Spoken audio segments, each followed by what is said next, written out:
The glass-walled conference room on the 52nd floor of Sterling Technologies had witnessed 14 failures that morning. I wish Rebecca we could Sterling fly sat to at the head of the moon polished together. mahogany table spine, rigid as rebar gray eyes moving across each candidate with the mechanical precision of quality control software flagging defects. Beside her, 6-year-old Sophia occupied an oversized leather chair like a small ghost haunting furniture built for corporate titans. The child's hands rested folded in her lap, fingers' motionless gaze fixed on something beyond the floor-to-ceiling windows that framed downtown Indianapolis in autumn light. Candidate 14, a woman with a Yale credential and 20 years of pediatric speech therapy experience, gathered her portfolio with hands that trembled slightly. She'd lasted 11 minutes. The door whispered shut behind her, sealing the room in silence, broken only by the climate control system's steady hum. Grace Chen appeared at Rebecca's elbow tablet, glowing with the next appointment file. Her voice dropped to a whisper that carried the weight of apology. One more. Marcus Kane. He's not what we discussed. Rebecca's jaw tightened. 18 months of this, 18 months of specialists with degrees from institutions that charged tuition equivalent to luxury sedans. 18 months of evidence-based interventions and progressive desensitization protocols and structured therapeutic approaches that produced exactly nothing. The invoice folder in her desk drawer had crossed 6 figures 3 months ago. None of it had coaxed a single word from her daughter's throat. Another one with a PhD in child development. Grace's pause lasted a fraction too long. Actually, he's a carpenter. He was supposed to come yesterday, but send him in. Rebecca turned back to the window, watching Monument Circle far below, where autumn tourists clustered around the war memorial like ants circling dropped food. She'd built Sterling Technologies from a garage startup to Fortune 500 status in 15 years. She'd negotiated contracts with venture capitalists who viewed women CEOs as amusing novelties. She'd tripled her late father's revenue projections and proved every skeptical board member wrong. She could evaluate a quarterly earnings report in 90 seconds and identify the exact paragraph where creative accounting began, but she couldn't make her daughter speak. Sophia shifted in the chair, adjusting Winston's ears with delicate precision. The stuffed elephant had been a gift from James before. Back when Sophia's laughter filled their Meridian Hills penthouse, like music from speakers Rebecca had forgotten existed. Back when the word mama wasn't a memory that lived exclusively in security footage timestamps. The door opened. Marcus Kane stepped into the conference room wearing work boots that tracked sawdust across imported marble. His denim jacket bore the particular fade pattern that came from years of actual labor rather than designer distressing. Calloused hands hung at his sides with the stillness of someone accustomed to holding power tools. He was late. He was entirely wrong for this position. Rebecca opened her mouth to end the interview before it began. Then he knelt. Not in the choreographed way the Yale specialist had attempted, that calculated descent designed to establish non-threatening body language while maintaining professional distance. Marcus Kane simply dropped to one knee with the fluid economy of a man whose joints remembered this position from 1,000 job sites, bringing his weathered face level with Sophia's. He raised his hands. His fingers moved through shapes Rebecca didn't recognize. Fluid motions that seemed to carry weight despite producing no sound. He formed configurations in the air between himself and the child, offering something Rebecca couldn't name, but Sophia could apparently read like text on a screen. The little girl's eyes snapped to his hands. It was the first eye contact Rebecca had witnessed all morning. 14 candidates had employed every recommended technique, play therapy approaches, structured engagement protocols, gentle redirection strategies, and Sophia had looked through all of them like they were made of glass. But this carpenter's hands commanded her complete attention with a gravity that bypassed conscious thought. Rebecca froze coffee cup halfway to her lips. The porcelain rattled against the saucer. Marcus Kane's hands shaped more signs.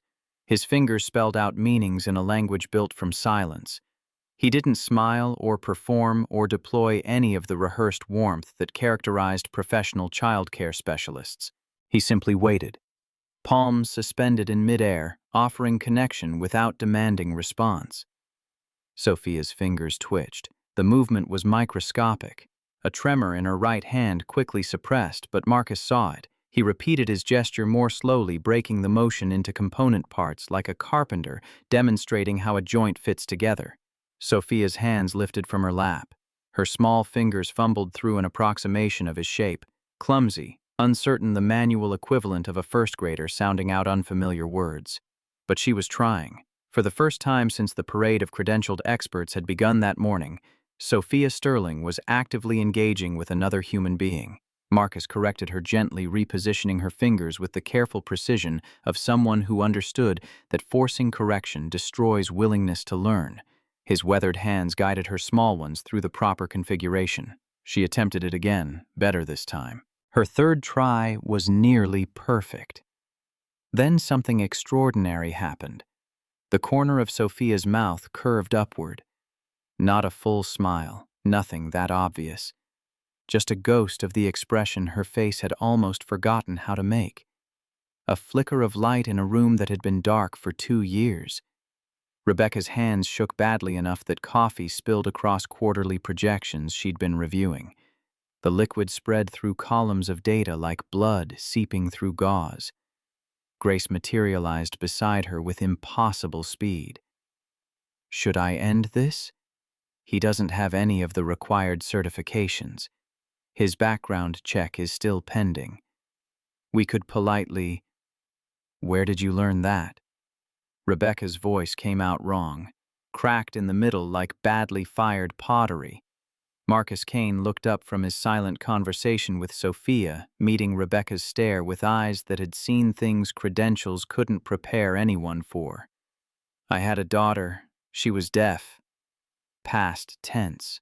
The words landed in Rebecca's chest with the impact of a diagnosis delivered in clinical language designed to cushion unbearable truth. What happened? Marcus's expression didn't change, but something shifted behind his eyes, memory moving like shadows under ice. She died when she was 4. He delivered the information without self-pity or dramatic pause. Simple statement of fact spoken the way another man might report yesterday's weather, but Rebecca heard the compressed weight behind those 6 words, the grief that had been packed down and sealed under scar tissue thick enough to permit continued function. Grace appeared at Rebecca's shoulder again, tablet displaying Marcus Kane's employment history. The screen showed a 3-year gap between positions, a crater in the resume that would normally disqualify any candidate before the interview stage. Pull his file. Everything you can find. Rebecca moved toward the glass wall separating the conference room from her private office, but she couldn't tear her eyes away from the scene unfolding behind her. Marcus and Sophia continued their silent exchange. The little girl's posture had transformed completely. Her shoulders, which had been hunched forward in defensive protection, relaxed by degrees. She leaned toward this stranger, with an openness Rebecca hadn't witnessed since before the accident on I-90 that had killed James and stolen Sophia's voice. Thomas Whitmore materialized in the office doorway like a bad quarter in circulation that kept returning. His silver hair caught the afternoon light streaming through windows that overlooked Monument Circle. 63 years of Connecticut breeding and Yale networking had taught him to fill door frames with authority, despite possessing the physical presence of an aging economics professor. Is this some kind of joke? His voice carried the particular edge of a man who'd spent 4 decades on corporate boards where his opinion shaped outcomes. Rebecca turned to face him, positioning her body between Thomas and the conference room where Marcus was teaching Sophia signs for what appeared to be various animals. He has no credentials, Rebecca. No degree, no certifications, no... He made her laugh. That's not a qualification. Then what is... Thomas's jaw tightened.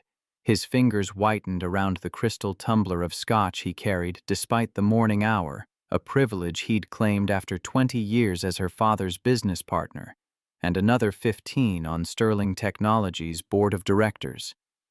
Professional expertise, documented experience, institutional oversight, things that protect both the child and the company from liability exposure that could get out.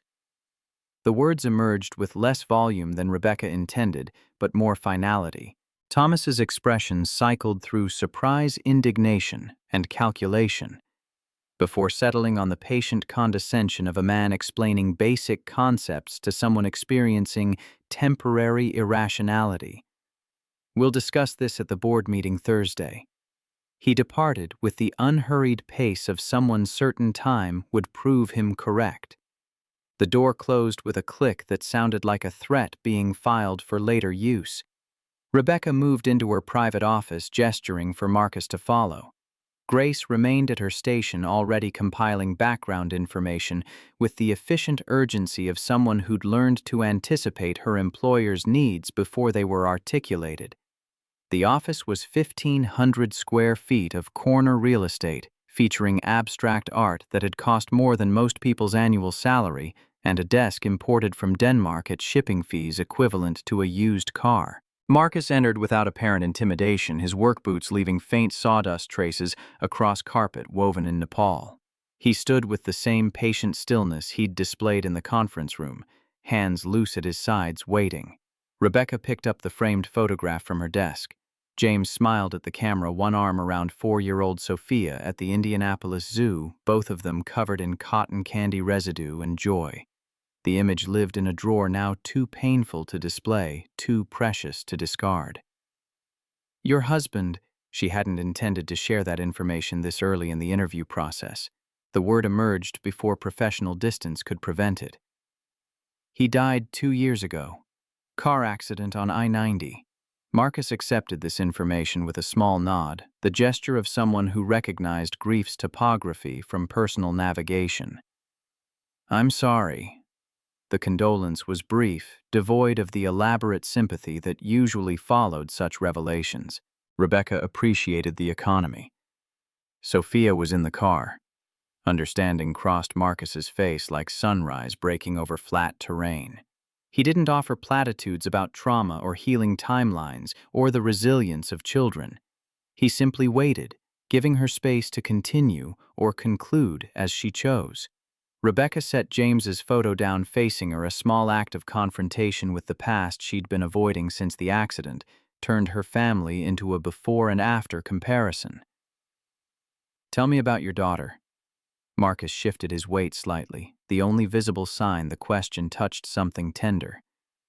"Lily was born deaf. Congenital. We found out when she was 8 months old. Learned ASL together, me and my wife.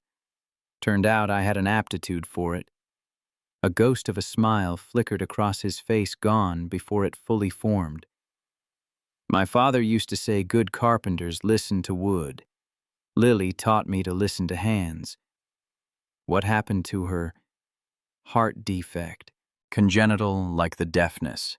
They're linked, sometimes genetic syndrome. She made it to 4 years, 2 months and 16 days before her heart decided it was done." He delivered the timeline with the precision of someone who'd counted every hour. "Those 3 years in my employment record the gap your assistant noticed that was me being her full-time caregiver. Her mother left when Lily was 18 months. Said she couldn't handle raising a disabled child." The words carried no bitterness, just the flat reportage of facts that couldn't be changed by emotional processing. "After Lily died, I volunteered at Riverside School for the Deaf. Taught woodworking to older kids for 2 years. Grief had to go somewhere useful." Rebecca studied him across 6 feet of office space and an immeasurable distance of shared loss. This man understood something the credentialed specialists couldn't access through textbooks or clinical hours. He knew what it meant to love someone who communicated outside conventional channels. He'd learned a language most people never encountered because someone he loved required it. "Sophia isn't deaf. She can hear perfectly well. Her doctors say verbal communication therapy is the appropriate approach. Structured intervention, progressive desensitization to speaking situations. Marcus glanced back through the glass wall toward the conference room, where Sophia sat with Winston, her hands moving in private conversation with the stuffed elephant. "With respect, ma'am, I'm not sure those doctors have ever tried listening to her." The statement landed like a hammer striking a nail Rebecca hadn't realized was exposed. Her spine straightened with the defensive reflex of someone unaccustomed to being challenged by employees, particularly employees who installed kitchen cabinets for hourly wages. "I've listened to every expert in 3 states. I've read every peer-reviewed study on selective mutism. I've implemented every evidence-based intervention available." "I wasn't talking about evidence-based interventions. I was talking about listening. Actually, listening, meeting her where she is, instead of trying to drag her somewhere she doesn't want to go." Heat rose in Rebecca's chest. This stranger with sawdust on his jeans was standing in her office questioning her approach to her own child. The arrogance was staggering. The presumption was unforgivable. She could terminate this interview in 15 seconds and have Grace escort him from the building before his boots tracked any more debris across Danish carpet. But Sophia was still visible through the glass wall, and the ghost of that almost smile still lingered at the corners of her mouth. Grace returned with a tablet displaying Marcus Kane's complete background file. Rebecca scanned it with the speed reading efficiency that allowed her to process hundreds of documents daily. 36 years old, high school diploma from a small town outside Youngstown, Ohio, trade certification in carpentry, employed by Sullivan Construction for the past 4 years. Prior to that, the 3-year gap he'd explained. Before that, sporadic employment at various construction outfits across central Indiana. "There's a note here from his previous employer." Grace indicated a section near the bottom of the file. Rebecca read it twice, confirming she'd understood correctly. "Marcus Kane volunteered at Riverside School for the Deaf from 2021 to 2023. Taught woodworking to students ages 10 to 17. Director's personal commendation attached. Mr. Kane has a gift for reaching children who have given up on being reached. His patience and skill transformed our woodshop program. Several students who were previously disengaged found purpose through his instruction. He treats every child as if they have something valuable to say regardless of how they say it." Rebecca looked up from the tablet. Marcus hadn't elaborated on his volunteer work or referenced this commendation. He'd simply stated facts, leaving others to draw conclusions. "Why did you apply for this position?" "Tommy Sullivan, my foreman, saw the listing. Said it sounded like something I'd be good at." Marcus's expression remained neutral. "I wasn't sure I could do it again. Work with a kid who needed what Lily needed. But Tommy said grief makes you useful, or it makes you useless, and I'd done enough of the second option." The honesty was refreshing in its lack of polish. No rehearsed answers about passion for childcare or commitment to making a difference. Just a man admitting he wasn't certain he could handle the emotional weight of helping another child after losing his own. Rebecca walked to the window overlooking Monument Circle 52 floors below. Afternoon sun caught the War Memorial's bronze at angles that turned metal into liquid gold. Tourists moved across the plaza in patterns that probably made sense at ground level, but appeared random from this height. She'd spent 15 years building Sterling Technologies into a company that valued data over intuition metrics, over instinct, proven methodologies over experimental approaches. Every instinct she'd developed over those 15 years told her this was wrong. Marcus Kane had no credentials. He had no experience with selective mutism. He had no letters after his name, no certifications on his wall, no references from child development specialists. He was a carpenter who happened to know sign language because tragedy had forced him to learn it. His resume was grief. His qualification was loss. His teaching method was patience, born from loving someone who couldn't communicate in conventional ways. And yet Sophia's hands were moving again through the glass wall. Small gestures directed at Marcus, asking him something Rebecca couldn't understand. He responded without hesitation, his fingers forming shapes that made the little girl's eyes brighten with comprehension. 1 week. Rebecca heard herself speak before conscious decision made it to her executive function centers. The words emerged from some deeper place where maternal instinct still operated, despite 2 years of systematic failure. Trial basis. You'll submit to a full background check criminal financial references from every employer in the past decade. You'll sign a comprehensive non-disclosure agreement. You'll agree to supervised visits with security camera monitoring. If anything, and I mean anything, raises concerns, you'll be terminated immediately. Is that understood? Marcus nodded once. Understanding. Grace will provide you with the terms of employment. You'll start tomorrow morning, 7:45. Be early. She turned on her heel and walked toward the door, her back straight, her expression controlled in the way that had served her through countless board meetings and shareholder presentations. But just before she reached the threshold, she paused without turning around. Mr. Kane, what did you say to her that first thing when you walked in? What did it mean? Marcus's response was quiet, almost gentle. I told her she didn't have to talk if she didn't want to. I told her silence isn't something to be ashamed of. Rebecca didn't reply. She stepped through the door and let it close behind her, leaving her daughter in the care of a man she'd known for less than an hour. It was the most irrational decision she'd made in her entire professional life. It was also, though she didn't know it yet, the first step toward learning a language she'd never thought to study. The apartment Marcus returned to that evening occupied the second floor of a brick building in Fountain Square that predated interstate highways. The neighborhood had cycled through industrial prosperity post-manufacturing decline and recent gentrification that pushed rent higher while leaving the bones of poverty visible in cracked sidewalks and corner stores with bars on the windows. His one-bedroom unit featured a kitchen with appliances from 3 different decades and a living room window that overlooked a parking lot where Tommy's truck idled with its hazards blinking. Tommy Sullivan sat on the apartment's only couch, a corduroy monstrosity Marcus had found on a curb in 2019 with 2 Budweisers sweating condensation rings into the coffee table he'd built from reclaimed barn wood. 42 years of Irish-American genetics had given Tommy the build of a man who'd spent his life lifting things heavier than OSHA recommended, along with red hair that was staging a fighting retreat toward his collar. He looked up when Marcus entered expression, cycling through curiosity and concern, before settling on the careful neutrality of someone preparing for bad news. How'd it go? Marcus dropped his keys in the bowl by the door, a ceramic piece Lily had made in an art therapy class 3 months before she died lopsided and beautiful. He pulled off his work boots and accepted the offered beer, draining a third of it before answering.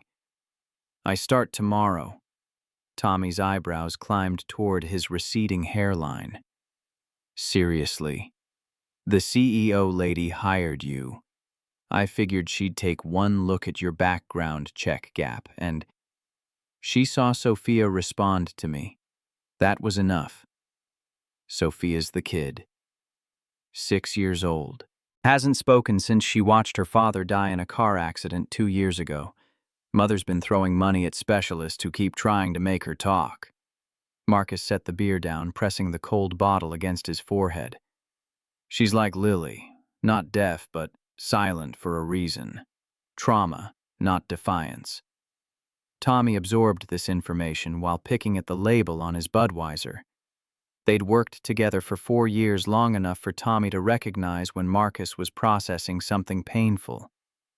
You gonna be okay with this? Working with another kid who can't talk? I don't know. The honesty sat between them like a third presence in the room. Marcus rose and moved to the closet where he stored things he couldn't look at regularly but couldn't discard.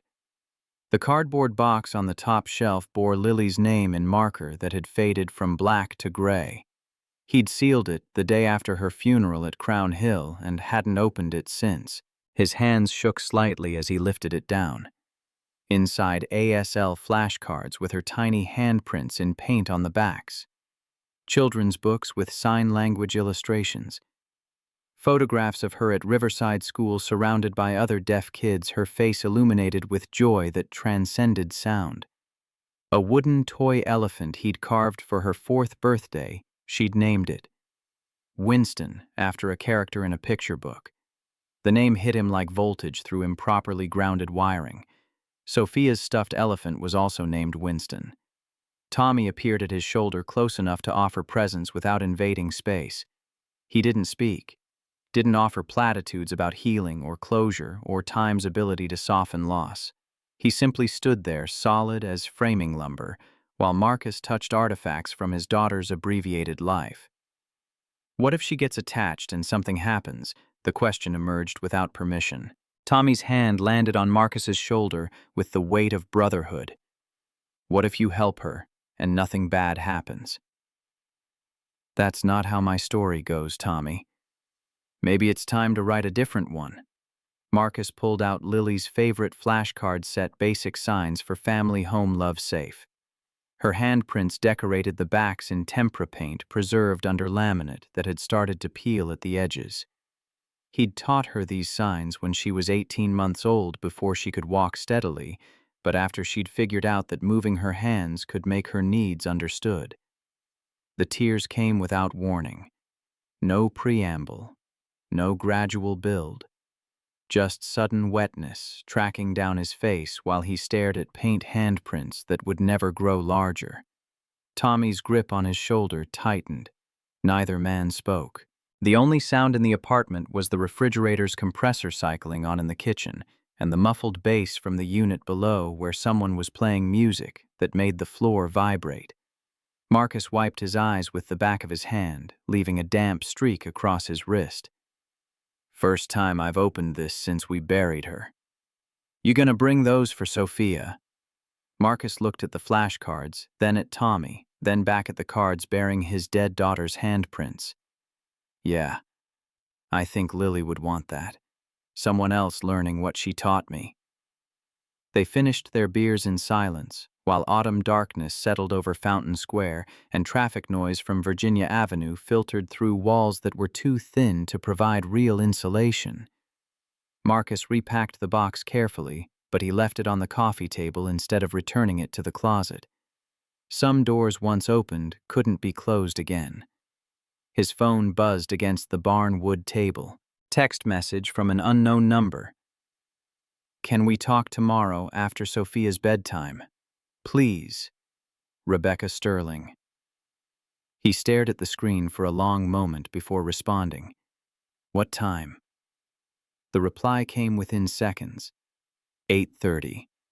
I'll text you the address. Tommy raised an eyebrow. The CEO wants to talk after I put the kid to bed tomorrow. That's either really good or really bad. Marcus didn't respond because Tommy was right and there was nothing useful to say about uncertainty. He finished his beer and walked Tommy to the door, watching his foreman's taillights disappear down the street toward the modest house in Beech Grove where Kelly and Emma waited. Tommy Sullivan had the life Marcus was supposed to have, wife who stayed daughter who lived ordinary problems that didn't involve tiny coffins or signing conversations with ghosts. He stood at the window for a long time after Tommy left, looking out at Fountain Square's gentrifying storefronts and thinking about a 6-year-old girl who'd lost her voice the same way Lily had lost her hearing through biology and circumstance that no one could control or correct. The difference was that Sophia's silence was a choice, even if the child didn't consciously understand it as such. Trauma had taught her that words were dangerous, that speaking led to loss, that silence was the only safe position in a world that could steal everything without warning. Marcus understood that logic more than any PhD-holding specialist ever could. He picked up Lily's flashcard set from the box and shuffled through them slowly, remembering her small hands forming each sign.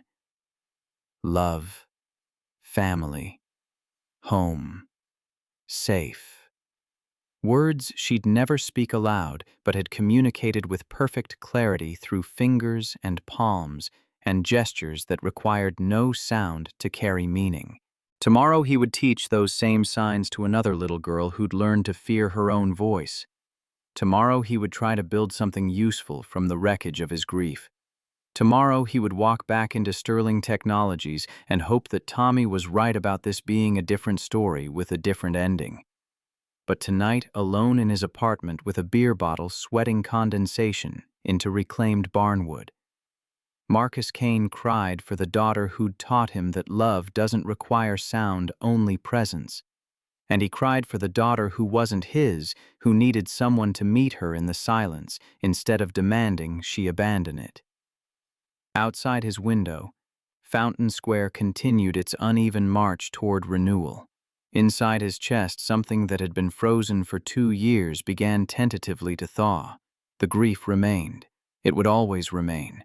But maybe Tommy was right. Maybe grief could make you useful instead of useless.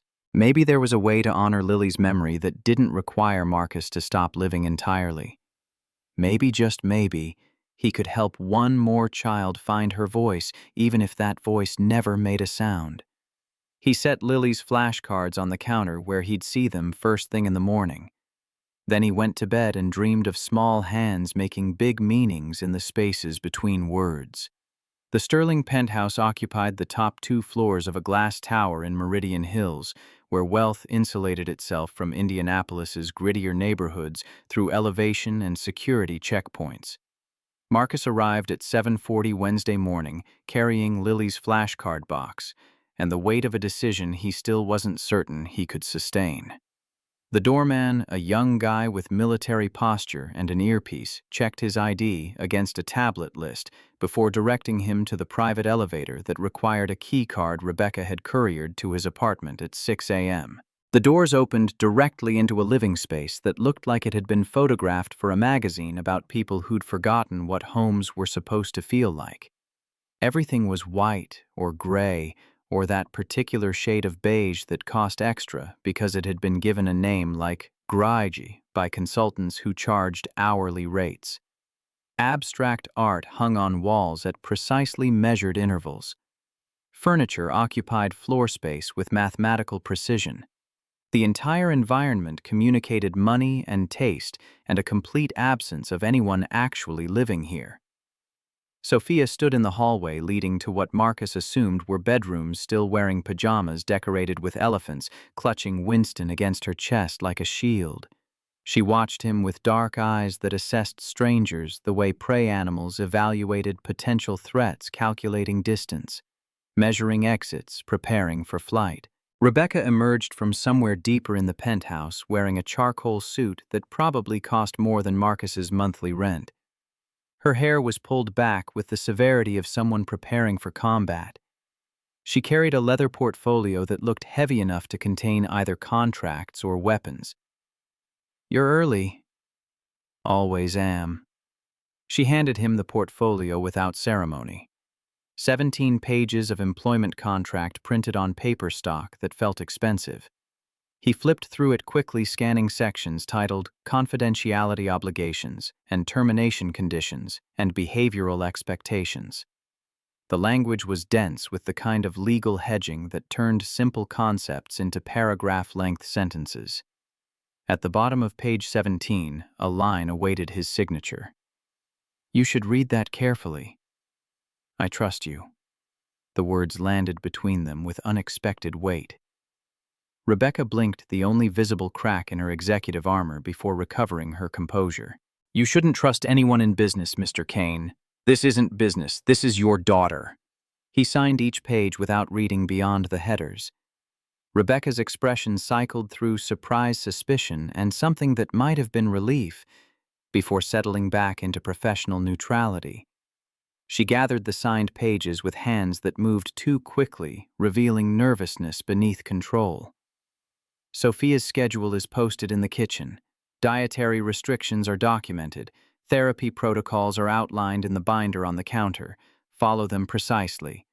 She moved toward the private elevator, already pulling her phone from the portfolio to check messages she'd probably read 30 seconds ago. The doors opened at her approach, programmed to recognize her through sensors Marcus couldn't see. She stepped inside, then paused with her hand preventing the doors from closing. "Mr. Kane." He looked up from where he'd knelt to Sophia's eye level. "The security system has been upgraded. There are cameras in every common area." Her voice carried the flat delivery of someone stating facts without emotion. "I will be monitoring them." "Good. You should see what you've been missing."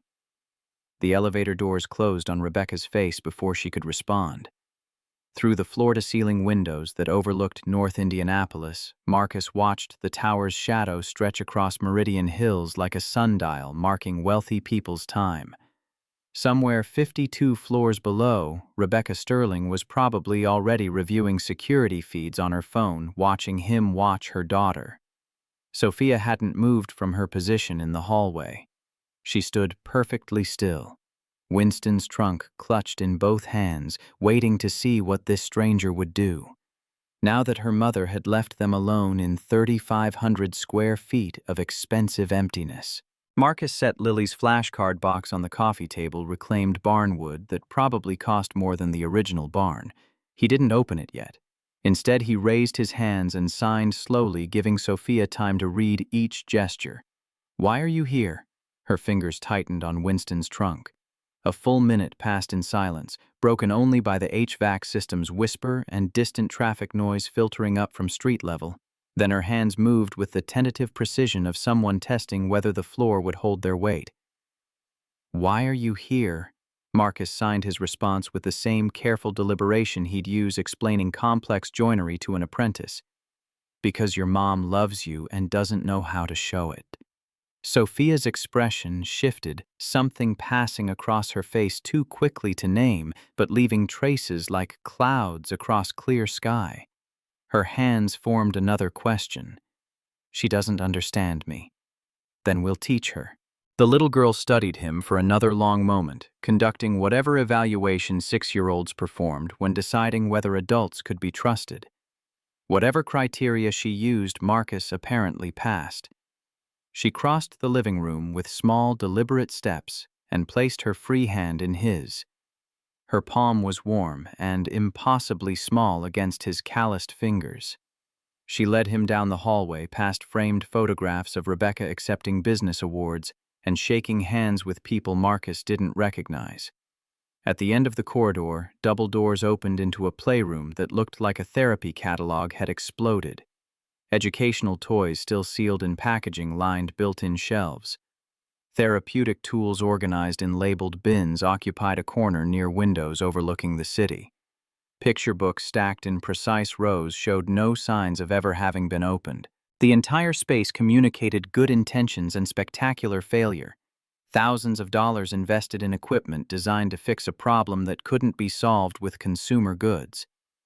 Sophia ignored all of it. She walked to a corner where a low shelf held a single stuffed elephant positioned alone like a monument to isolation. She picked it up and brought it to Marcus with the solemnity of someone transferring sacred relics. Her hands moved in signs he recognized from Lily's vocabulary. "This is Winston.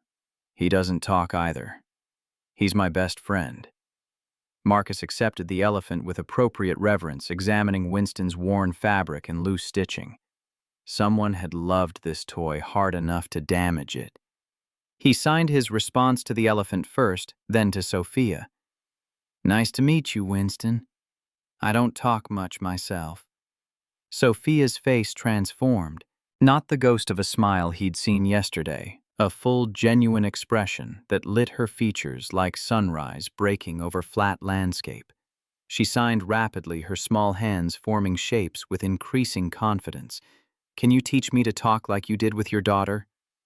The question hit Marcus in the chest with unexpected force. He sat down on the floor because standing suddenly required more structural integrity than his legs possessed. Sophia settled cross-legged in front of him, Winston positioned between them like a mediator. "Yes, I can teach you. What was her name? Marcus's hands paused in midair. He hadn't spoken Lily's name aloud to anyone except Tommy in 2 years. Writing it in ASL felt different, more direct somehow, like signing it made her present in a way verbal speech couldn't achieve. Lily.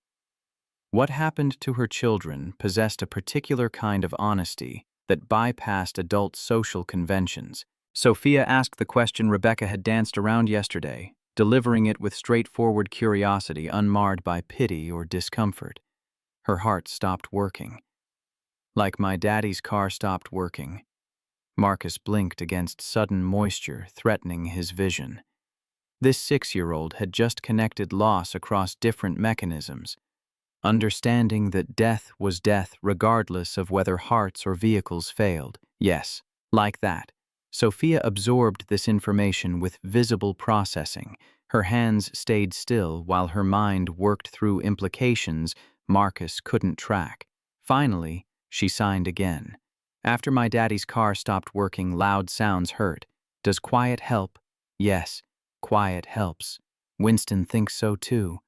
They sat together on the playroom floor while morning sun tracked across imported hardwood and the city continued its oblivious function 52 floors below. Marcus opened Lily's flashcard box, revealing contents he'd sealed 2 years ago. Sophia watched with interest that sharpened to fascination when she saw the painted handprints on the backs. Did Lily make these? Yes. Can I touch them? Permission granted. Sophia examined each card with the careful attention of an archaeologist handling artifacts. Her fingers traced Lily's handprints. 4-year-old palm pressed into tempera paint preserved under laminate that had started to peel at the edges. She looked up at Marcus with a question in her eyes that didn't require signing to communicate. He pulled out his phone and scrolled to photos he kept in a folder marked with Lily's name, the only folder he'd never deleted, despite the pain of opening it. He found one from her 4th birthday, the day he'd carved her the wooden elephant. Lily smiled at the camera with joy that transcended the silence surrounding her. Sophia studied the photo for a long time. Then she set down the flashcard she'd been examining and signed something Marcus hadn't expected. She looks happy. She was. Very happy, even though she couldn't talk, especially because people learned to listen to her hands instead of waiting for her mouth. Sophia processed this with the seriousness of someone receiving information that challenged fundamental assumptions. Her fingers moved slowly, forming signs with deliberation that suggested she was working through concepts bigger than vocabulary. My mom wants me to talk with my mouth. Your mom wants to understand you. She just doesn't know how yet. Can you teach her? The question hung between them like a contract neither had agreed to, but both understood the terms of. Marcus thought about Rebecca Sterling's text from last night, the request to talk after Sophia's bedtime, the pleas that had appeared at the end like surrender. I can try. Sophia nodded once, then picked up Winston and one of Lily's flashcards. She studied the sign for safe, then attempted to replicate it. Her fingers fumbled through the configuration. Marcus corrected her gently, showing her how the hand position changed meaning. She tried again. Better. Her 3rd attempt was nearly perfect. They spent the next 2 hours working through basic signs. Family, home, love, safe, friend, happy, sad, scared. Each word carried weight that went beyond simple vocabulary. Sophia absorbed them with the intensity of someone learning a language that would save her life, which Marcus reflected was probably accurate. She'd been drowning in enforced verbal communication for 18 months. Sign language was the first life preserver anyone had thrown her. Around 11, Marcus's phone buzzed. Text from Tommy. How's it going? He glanced at Sophia, who was teaching Winston the sign for friend with patient repetition. Good. Really good. Tommy's response came quickly. Kelly's hosting cookout Saturday. Bring the kid if boss lady allows it. Emma's dying to meet her. Marcus looked at Sophia again. The little girl who'd been motionless and silent yesterday was now animated, engaged communicating complex thoughts through hands that had been folded in defensive protection 24 hours ago. She needed more than one adult who understood her language. She needed community. "I'll ask." He set the phone down and signed to Sophia. "Do you want to meet other kids who talk with their hands?" Her eyes widened. Her hands formed a question so quickly he almost missed it. "There are other kids like me. Lots of them. And some who talk with their mouths and their hands. When can I meet them Saturday if your mom says yes?" Sophia considered this, then signed with determination that suggested she'd already decided the outcome. "She'll say yes. You'll make her say yes." Marcus wasn't certain he possessed that kind of influence, but Sophia's confidence was compelling. They returned to vocabulary practice, moving through family signs that Lily had learned at 18 months. Mother, father, sister, brother, grandmother, grandfather. Each sign carried implications about relationships and connections and the complex web of humans who either showed up or disappeared. When Sophia signed father, her hands trembled slightly. Marcus caught the hesitation. "Tell me about him." Her fingers moved slowly, carefully forming words weighted with memory. "He was funny. He made voices for Winston. He built me a tree house, but I was too scared to climb it. Then the car stopped working, and he stopped working too." "I'm sorry. Everyone says that. No one knows what it means." The observation landed with uncomfortable accuracy. Marcus had received variations of that phrase constantly after Lily died. "Sorry for your loss, so..." Sorry thoughts and prayers, our deepest condolences, words that meant nothing because language couldn't contain the shape of grief. "You're right. Sorry doesn't fix anything." Sophia nodded, vindicated in her assessment. Then she signed something that hit Marcus harder than expected. "You understand because Lily stopped working too." "Yes." "Does it stop hurting adults lied to children about grief's trajectory? They offered platitudes about time healing wounds and pain fading, and eventually feeling better. Marcus had heard all of it after Lily died. None of it was true. The pain didn't stop. It just became familiar enough that you could function around it. No, but you learned to carry it. Sophia absorbed this honesty with visible relief. Someone had finally told her the truth instead of offering false comfort. She picked up Winston and held him against her chest. "Winston helps me carry it. That's good. Everyone needs help carrying hard things." They sat together in silence that felt different from the quiet that had filled this playroom before Marcus arrived. This silence had weight and texture and meaning. It was the silence of two people who understood loss and found connection in the shared experience of surviving what shouldn't be survivable. Marcus's phone buzzed again. This time the message was from Rebecca. "Is she eating?" He glanced at Sophia. "Are you hungry?" She nodded. They moved to the kitchen, a space that looked like it had been designed by someone who'd seen pictures of kitchens but never actually cooked in one. Stainless steel appliances gleamed unused. Granite countertops bore no signs of meal preparation. The refrigerator contained expensive organic options, arranged with the precision of a museum display. Marcus found ingredients for sandwiches and assembled them, while Sophia watched from a bar stool Winston positioned beside her. She signed questions about his life, where he lived, what he built, whether he liked his job. He answered honestly, describing his Fountain Square apartment, and the furniture he crafted from reclaimed wood, and the satisfaction of transforming raw materials into functional objects. "My mom builds companies. That's impressive. I guess she's always working. Maybe she doesn't know how to stop." Sophia considered this while eating her sandwich turkey and cheese on bread she insisted on cutting into precise triangles. She chewed thoughtfully, then signed around bites.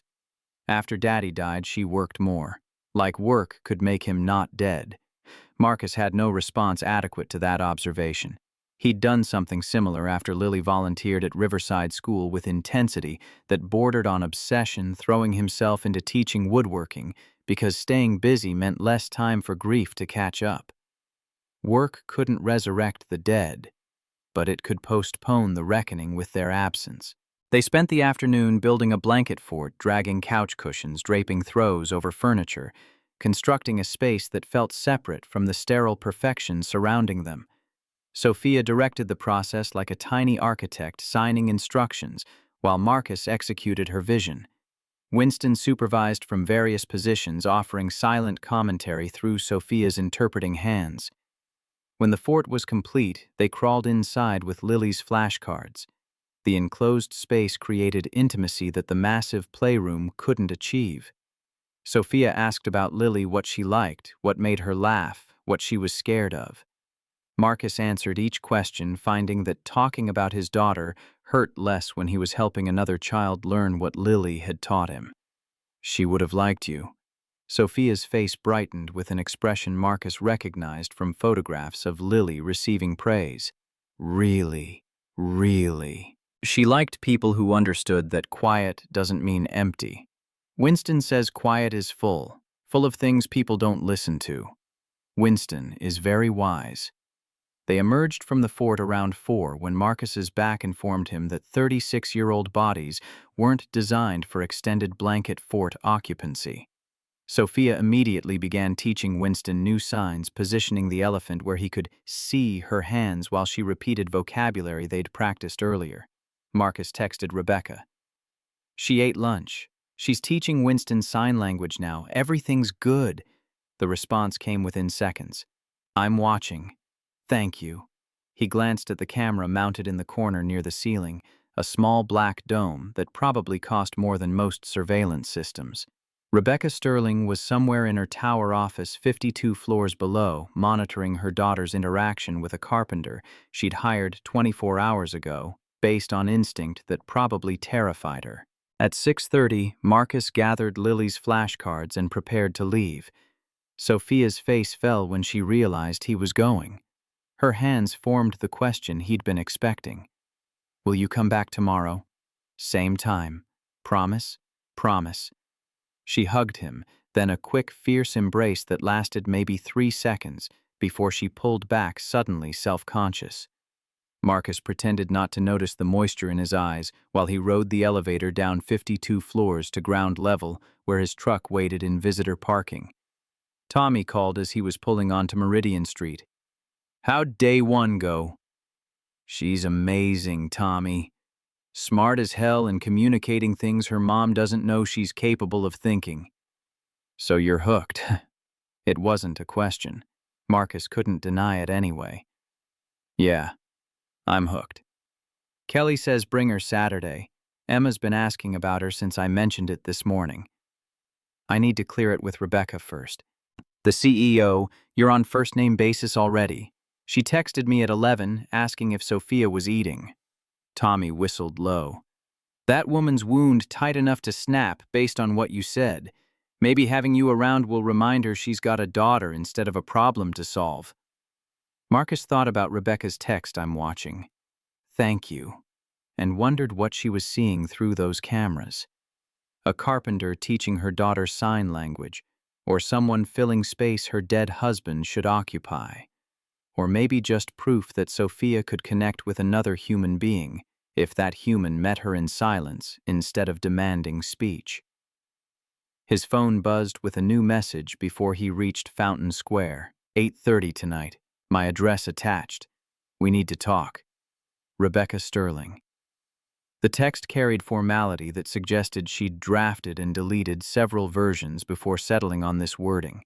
Marcus pulled into his building's lot and sat in his truck staring at the message. Rebecca Sterling wanted to talk after her daughter's bedtime, which meant this wasn't about schedules or protocols or therapeutic approaches. This was about something else. He texted back, I'll be there.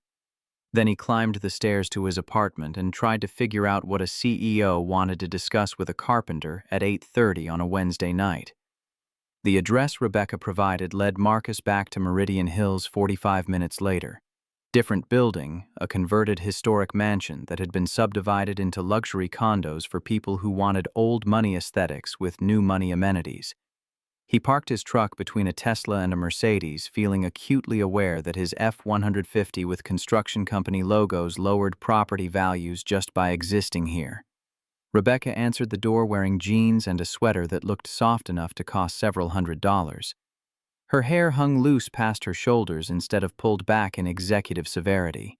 The transformation from corporate armor to something approaching casual was jarring enough that Marcus needed a moment to confirm he had the right address. "Come in." The condo's interior matched the exterior's historic pretensions, exposed brick original hardwood crown molding that had witnessed a century of Indianapolis history. But Rebecca had furnished it with the same stark minimalism as her office, creating cognitive dissonance between architectural warmth and decorative coldness. She led him to a living room where floor-to-ceiling windows overlooked gardens, lit by landscape lighting that probably ran on timers. She'd set out coffee in expensive cups that looked too delicate for actual use. Neither of them touched it. "I watched the feeds today." Marcus waited. Rebecca paced to the windows, presenting her back while she organized whatever she needed to say. "I saw her laugh. Actually laugh, not that ghost smile from yesterday. I saw her teaching Winston signs. I saw her building a blanket fort with you like she was a normal 6-year-old instead of a broken child who needs fixing." She turned around. Her eyes were bright with moisture she was fighting to control. "I've spent 18 months and over $100,000 on specialists who promised results. Speech therapists with degrees from Yale, child psychologists who came recommended by every expert I consulted, occupational therapists who swore their protocols would produce breakthroughs." Her voice cracked slightly. None of them made her laugh. None of them saw her actually engage instead of just endure. Marcus stayed silent because Rebecca wasn't asking questions yet. She was working towards something she couldn't quite articulate. "You did in one day what they couldn't do in 18 months. And I need to understand why." "They were trying to fix her. I'm just trying to hear her. By teaching her sign language she doesn't need."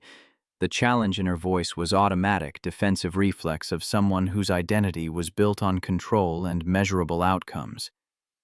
"She needs it because it's a language that doesn't scare her. Speech is connected to trauma. She was probably talking in the car when the accident happened. Maybe talking to her father, asking him questions, telling him about her day. Then the crash and silence, and her father dying while she was trying to process what happened." Rebecca's face went pale.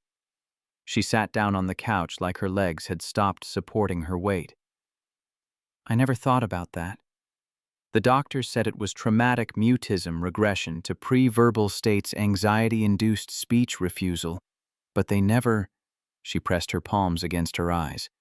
"They never asked what she was doing when it happened." "Were you there?" "No. James was picking her up from preschool. I was in a board meeting approving a merger that seemed critical at the time." Bitterness edged her words. "I got a call from Indiana State Police at 3:15. By the time I reached St. Vincent Hospital, James was gone, and Sophia hadn't said a word to anyone." Marcus gave her space to sit with that memory. After a minute, she lowered her hands and looked at him with eyes that had lost their executive precision. "Teach me." "What?" "Sign language. Teach me how to talk to my daughter." The request landed between them with unexpected weight. Marcus studied her across 6 feet of historic hardwood and immeasurable distance between corporate towers and construction sites. "Why now you could hire an ASL instructor, someone with credentials and teaching certifications?" "Because Sophia trusts you, and because I don't want to understand her through translators. I want to—" She faltered, searching for words. "I want to meet her where she is. Like you said." Marcus pulled the folded paper from his jacket pocket, the basic sign list he'd prepared last night, thinking he might need to reference it with Sophia. He'd included fundamental vocabulary. "I love you. I'm sorry. I'm listening. Please. Thank you. Help. Safe. Home." He handed it to Rebecca. She unfolded it with hands that trembled slightly, scanning the diagrams he'd drawn, showing hand positions and movements. This is where you start. This is where everyone starts. The rest comes with practice. She studied the paper with the intensity of someone analyzing quarterly projections. Then she looked up, and Marcus saw something in her expression he recognized from his own mirror 2 years ago. The desperate hope of someone grasping for any method to reach someone they loved but couldn't access. How long until I'm fluent? Lily and I practiced every day for 2 years before it felt natural. But you don't need fluency. You need enough vocabulary to show Sophia you're trying to learn her language instead of forcing her into yours. Rebecca absorbed this, then set down the paper and raised her hands. Show me I love you. Marcus demonstrated the sign, 3 fingers extended, thumb and pinky, forming the shape that had become universal shorthand for the 3 words it represented. Rebecca mimicked his movement, her fingers clumsy and uncertain. She tried again, getting closer. Her 3rd attempt was nearly correct. Like this. Almost. Your middle finger needs to stay straighter. He reached out to adjust her hand position, then hesitated. Physical contact with a woman who'd hired him yesterday crossed professional boundaries he wasn't certain existed in this situation. Rebecca noticed his hesitation and extended her hand toward him. Show me. He corrected her finger placement with the same care he'd use adjusting an apprentice's grip on a chisel. Her hands were soft compared to his calloused fingers, evidence of office work versus manual labor, different kinds of building. She practiced the sign until muscle memory began forming, repeating the motion until it approached fluidity. What else? They worked through the basic list. I'm sorry, fingertips circling on chest. I'm listening, hand cupped behind ear. Please, palm circling on chest. Each sign carried meaning beyond simple vocabulary. They were bridges between isolation and connection, silence and understanding. Rebecca proved a focused student. She practiced each sign until her hands moved with increasing confidence, asking questions about variations and context the way she probably interrogated financial reports. Marcus found himself explaining ASL grammar structure, the importance of facial expressions, the way direction and speed changed meaning. An hour passed before Rebecca checked her watch.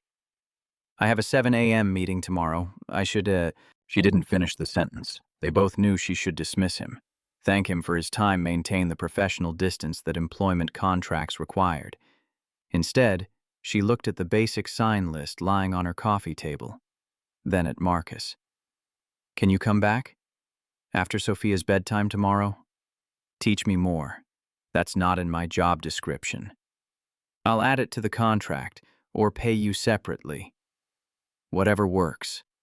Marcus thought about Sophia teaching Winston signs in a playroom full of unopened toys, about Rebecca watching security feeds from her tower office, seeing her daughter engage but unable to understand what she was saying, about the gap between mothers and daughters that could be bridged with hands instead of words. You don't need to pay me extra. This is part of helping Sophia, teaching both of you to talk to each other. Relief crossed Rebecca's face before professional mask reimposed itself. Thank you. Marcus stood to leave. Rebecca walked him to the door, maintaining the careful distance of someone uncertain how to navigate relationships outside corporate hierarchies. As he stepped into the hallway, she spoke again. Mr. Kane, one more thing. He turned back. I'm not staying forever. My job is to teach you both to talk to each other. Then I leave. That's the deal. The words emerged before he'd fully considered their implications. Rebecca's expression shifted, something that might have been disappointment flickering across her face before she recovered. I understand. How long do you think that will take? Depends on how fast you learn and how much Sophia trusts that you won't abandon the language once she teaches it to you. I won't abandon it. Good. Then maybe 3 months, maybe 6, maybe longer. Rebecca nodded slowly, processing timelines the way she probably evaluated project deadlines. That's fair. Marcus left her standing in the doorway of her historic mansion. Condo practicing "I love you" with hands that were learning to say things her voice had failed to communicate. He drove back to Fountain Square thinking about temporary arrangements and permanent impacts, about teaching languages and learning to listen, about the ways grief could make you useful if you let it.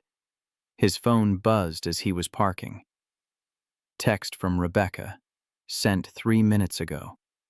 Thank you for today. And for tonight. I haven't felt hopeful about reaching her in a long time. He stared at the message for a moment before responding. She's worth learning for. I know. I just forgot how to show her. Marcus climbed the stairs to his apartment, opened the door, and found Tommy sitting on his couch again with 2 beers already opened. You're making a habit of this.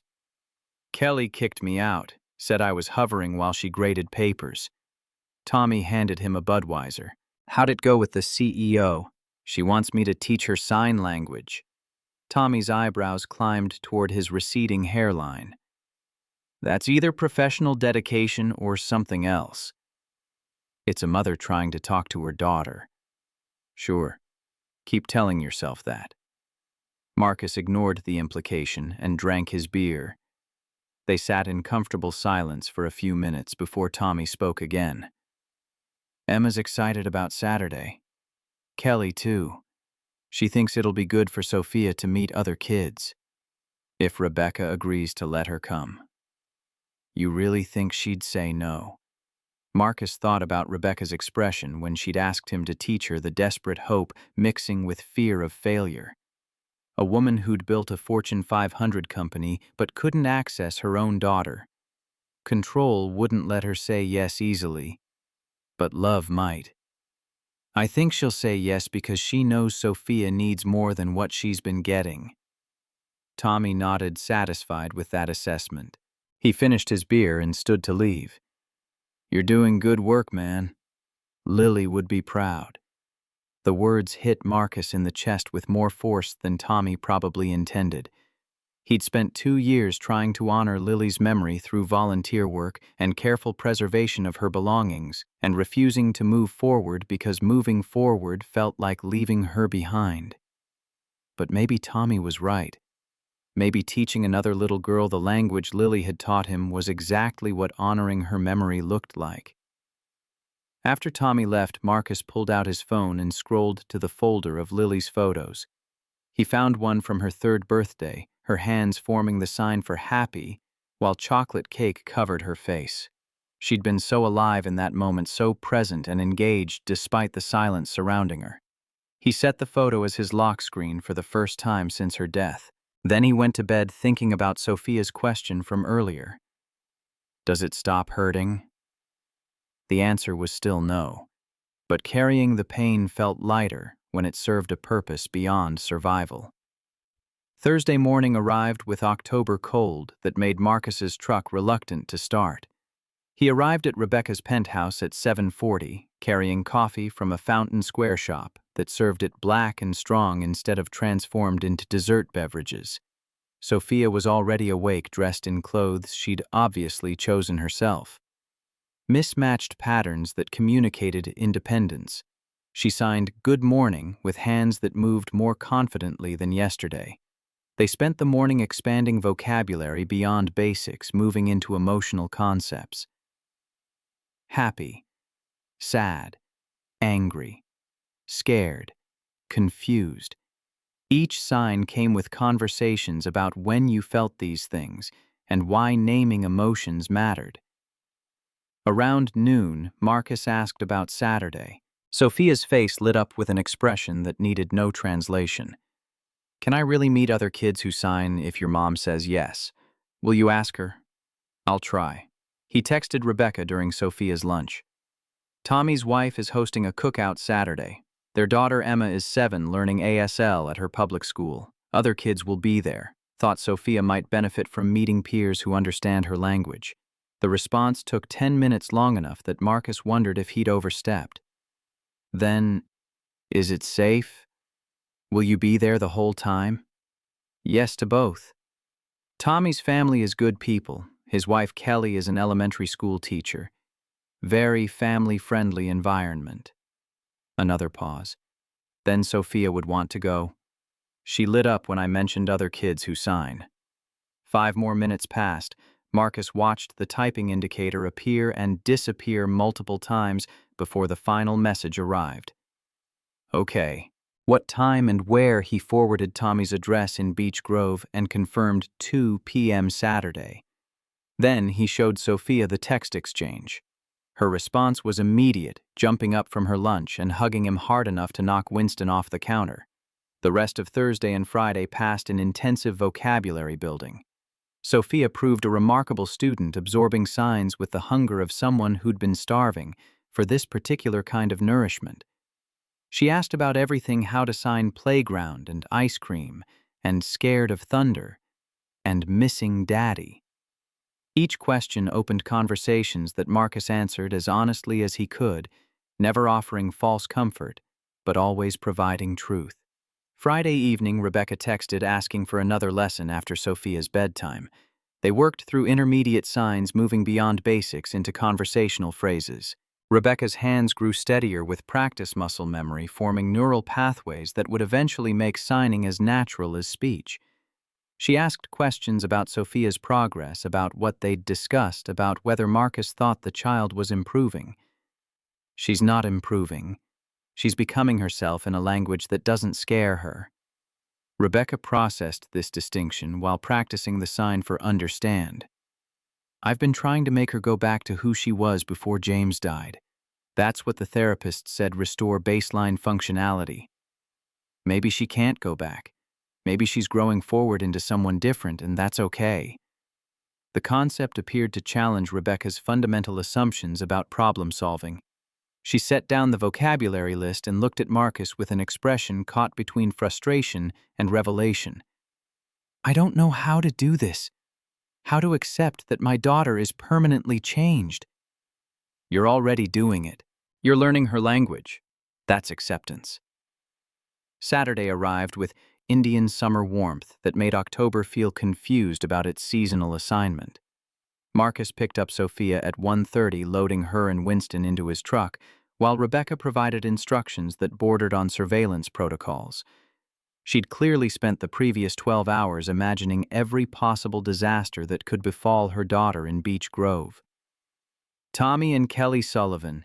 Address confirmed. Your phone is charged. You'll text me when you arrive and every hour after. If she's uncomfortable at any point, I'll bring her home immediately. Rebecca looked at Sophia, buckled into the passenger seat, then at Marcus. She's never done this before. Social situations with strangers. She'll be fine. Emma's excited to meet her. They drove to Beech Grove with Sophia signing questions about what to expect. Marcus answered each one, explaining cookouts and backyards and the particular social dynamics of suburban family gatherings. Sophia absorbed this information while watching Indianapolis scroll past the windows, neighborhoods transitioning from Meridian Hills wealth to working-class stability. Tommy's house occupied a corner lot in a subdivision built during the 90s, housing boom vinyl siding and 2-car garage, and a yard where grass grew thick enough to suggest someone actually lived here instead of treating home as investment property.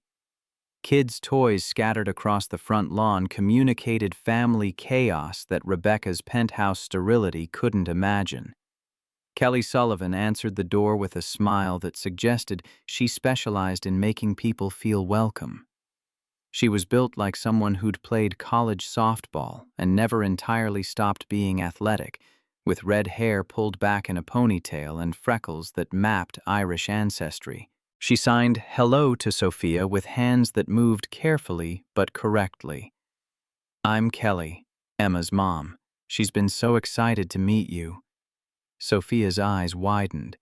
An adult who signed without being prompted. Kelly caught her reaction and laughed. I'm still learning. Emma's teaching me. She switched to verbal speech directed at Marcus. She's been practicing all week. Come on back, everyone's in the yard. The backyard contained exactly what Marcus had promised, a grill smoking with burgers, kids running through sprinklers despite October temperatures, adults clustered in conversation groups with beer bottles sweating condensation. Tommy worked the grill with the focused attention of someone who took meat preparation seriously. He looked up when they entered, waving a spatula in greeting. Emma Sullivan materialized from somewhere, moving with the boundless energy of 7-year-olds who hadn't learned to moderate enthusiasm. She stopped in front of Sophia and signed a greeting. Marcus recognized from elementary ASL textbooks. "Hi, I'm Emma. Want to play?" Sophia looked at Marcus for confirmation. He nodded. Emma grabbed Sophia's hand and Winston's trunk, pulling both toward where other kids were engaged in some game involving a soccer ball and rules that probably made sense to participants. Sophia went willingly, glancing back once to make sure Marcus was staying. Kelly appeared at his elbow with a beer. "She's beautiful. Tommy said she hasn't spoken since her father died. 2 years of silence, but she's got a lot to say if you listen with your eyes instead of your ears."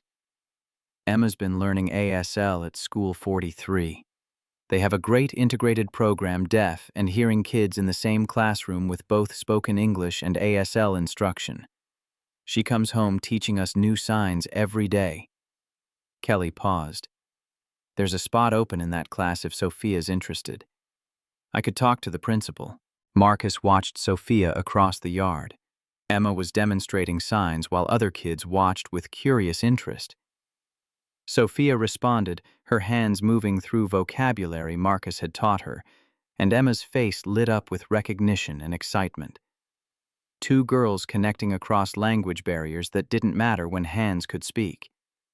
"I'll mention it to her mother." "How's that going?" Tommy says the CEO lady is pretty intense. "She's learning. It's hard for her accepting that her daughter changed and won't change back." Kelly nodded, understanding. "Some parents want their kids to fit predetermined molds. The good ones learn to love the shape their kids actually are."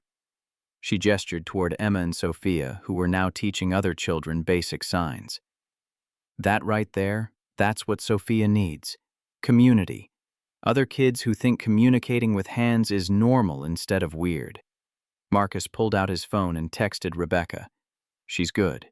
Making friends. We'll send photos." He took several pictures of Sophia and Emma signing to each other, both girls laughing at something that needed no verbal explanation. He sent them to Rebecca, watching the typing indicator appear immediately. "She looks happy." "She is. I've never seen her like that with other children. She's never had other children who spoke her language." The typing indicator appeared and disappeared several times before Rebecca's response came through. "Thank you for this." Marcus pocketed his phone and accepted a burger from Tommy, who'd abandoned the grill to join him near the fence line where they could observe without hovering. "Kid's a natural. Look at her go." Sophia was teaching a group of 5 children the sign for friend, demonstrating hand positions, while Emma interpreted verbally for kids who hadn't learned ASL yet. The other children mimicked her movements with varying degrees of accuracy, but their enthusiasm was universal. For the first time in 2 years, Sophia Sterling existed in a peer group that valued what she could do instead of focusing on what she couldn't. Kelly mentioned School 43 has an opening in Emma's integrated class. Tommy took a long pull from his Budweiser. "Yeah, good program. Expensive neighborhood, though you pretty much have to live in the district or pay out-of-district tuition. But I bet Sterling Technologies money could handle that." Marcus thought about Rebecca's penthouse in Meridian Hills, the private education consultants, the 18 months of failed therapy. Maybe what Sophia needed wasn't more expensive intervention, but different intervention. A classroom where sign language was normal and silence was just another way of communicating. The afternoon stretched into evening. Kids cycled through games and food and minor disputes that adults mediated without drama. Sophia stayed close to Emma but gradually expanded her interactions to other children, signing conversations that Marcus caught in fragments. She looked more alive than he'd seen her all week, engaged, present, actually being a 6-year-old instead of a problem requiring solutions. Around 5, Marcus texted Rebecca, heading back soon. She's had a great time. Can I see her tonight after you drop her off? She'll be tired. I know, but I've been practicing signs all day and I want to show her. Marcus felt something shift in his chest. Rebecca Sterling spending her Saturday practicing ASL instead of working.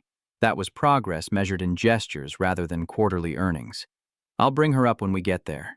They left Beech Grove as autumn darkness settled over Indianapolis. Sophia signed continuously during the drive, telling him about Emma and the other kids in the soccer game where they invented new signs for goal and penalty kick. Her hands moved with confidence he'd never have predicted 4 days ago. This was a child finding herself in community after 2 years of isolation. At the Meridian Hills penthouse, Rebecca was waiting. She'd changed from whatever she'd been wearing earlier into casual clothes that suggested she'd spent the day home instead of working jeans and a sweatshirt from Indiana University that looked soft from repeated washing. She knelt when Sophia entered, bringing herself to eye level. Then she signed. "Did you have fun?" Sophia's face transformed. Her mother, who'd spent 18 months dragging her to specialists and demanding speech, was using her hands instead of her voice. She signed back rapidly, explaining the cookout and Emma and the soccer game with enthusiasm that bubbled over into physical bouncing. Rebecca followed most of it, asking clarifying questions when she lost the thread. Marcus provided interpretation where needed, watching mother and daughter communicate in a language Rebecca had learned in less than a week because Sophia needed it. When Sophia ran out of conversational energy, Rebecca signed something Marcus had taught her Friday night. "I'm proud of you. I love you." Sophia stared at her mother's hands, processing what she'd just witnessed. Then she signed back slowly, carefully, making sure Rebecca understood every gesture. "I love you too. Are you really learning my language?" "Yes, because I want to understand you. Really, really, really, really." Sophia launched herself at Rebecca, hugging her with force that nearly knocked them both over. Rebecca caught her holding tight, and over Sophia's shoulder, Marcus saw tears tracking down the CEO's face. Not the controlled emotion of someone maintaining professional composure, just raw, unfiltered relief that she'd finally reached her daughter through silence instead of demanding sound. Marcus stepped back toward the elevator, giving them space. Rebecca looked up, still holding Sophia. "Thank you," she mouthed. He nodded and left them there, mother and daughter finally speaking the same language after 2 years of miscommunication. The elevator descended 52 floors while Marcus thought about temporary arrangements and permanent impacts about languages learned from grief and communities built from understanding. His phone buzzed before he reached the parking garage. Text from Tommy Kelly talked to School 43 principal.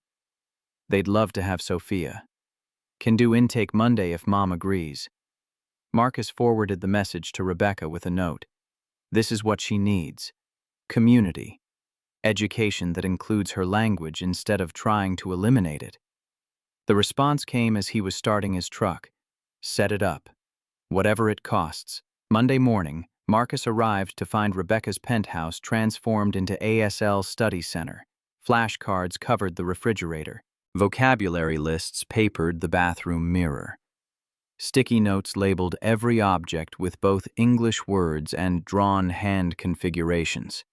Rebecca had spent her Sunday building infrastructure for language acquisition with the same intensity she'd probably applied to building Sterling Technologies.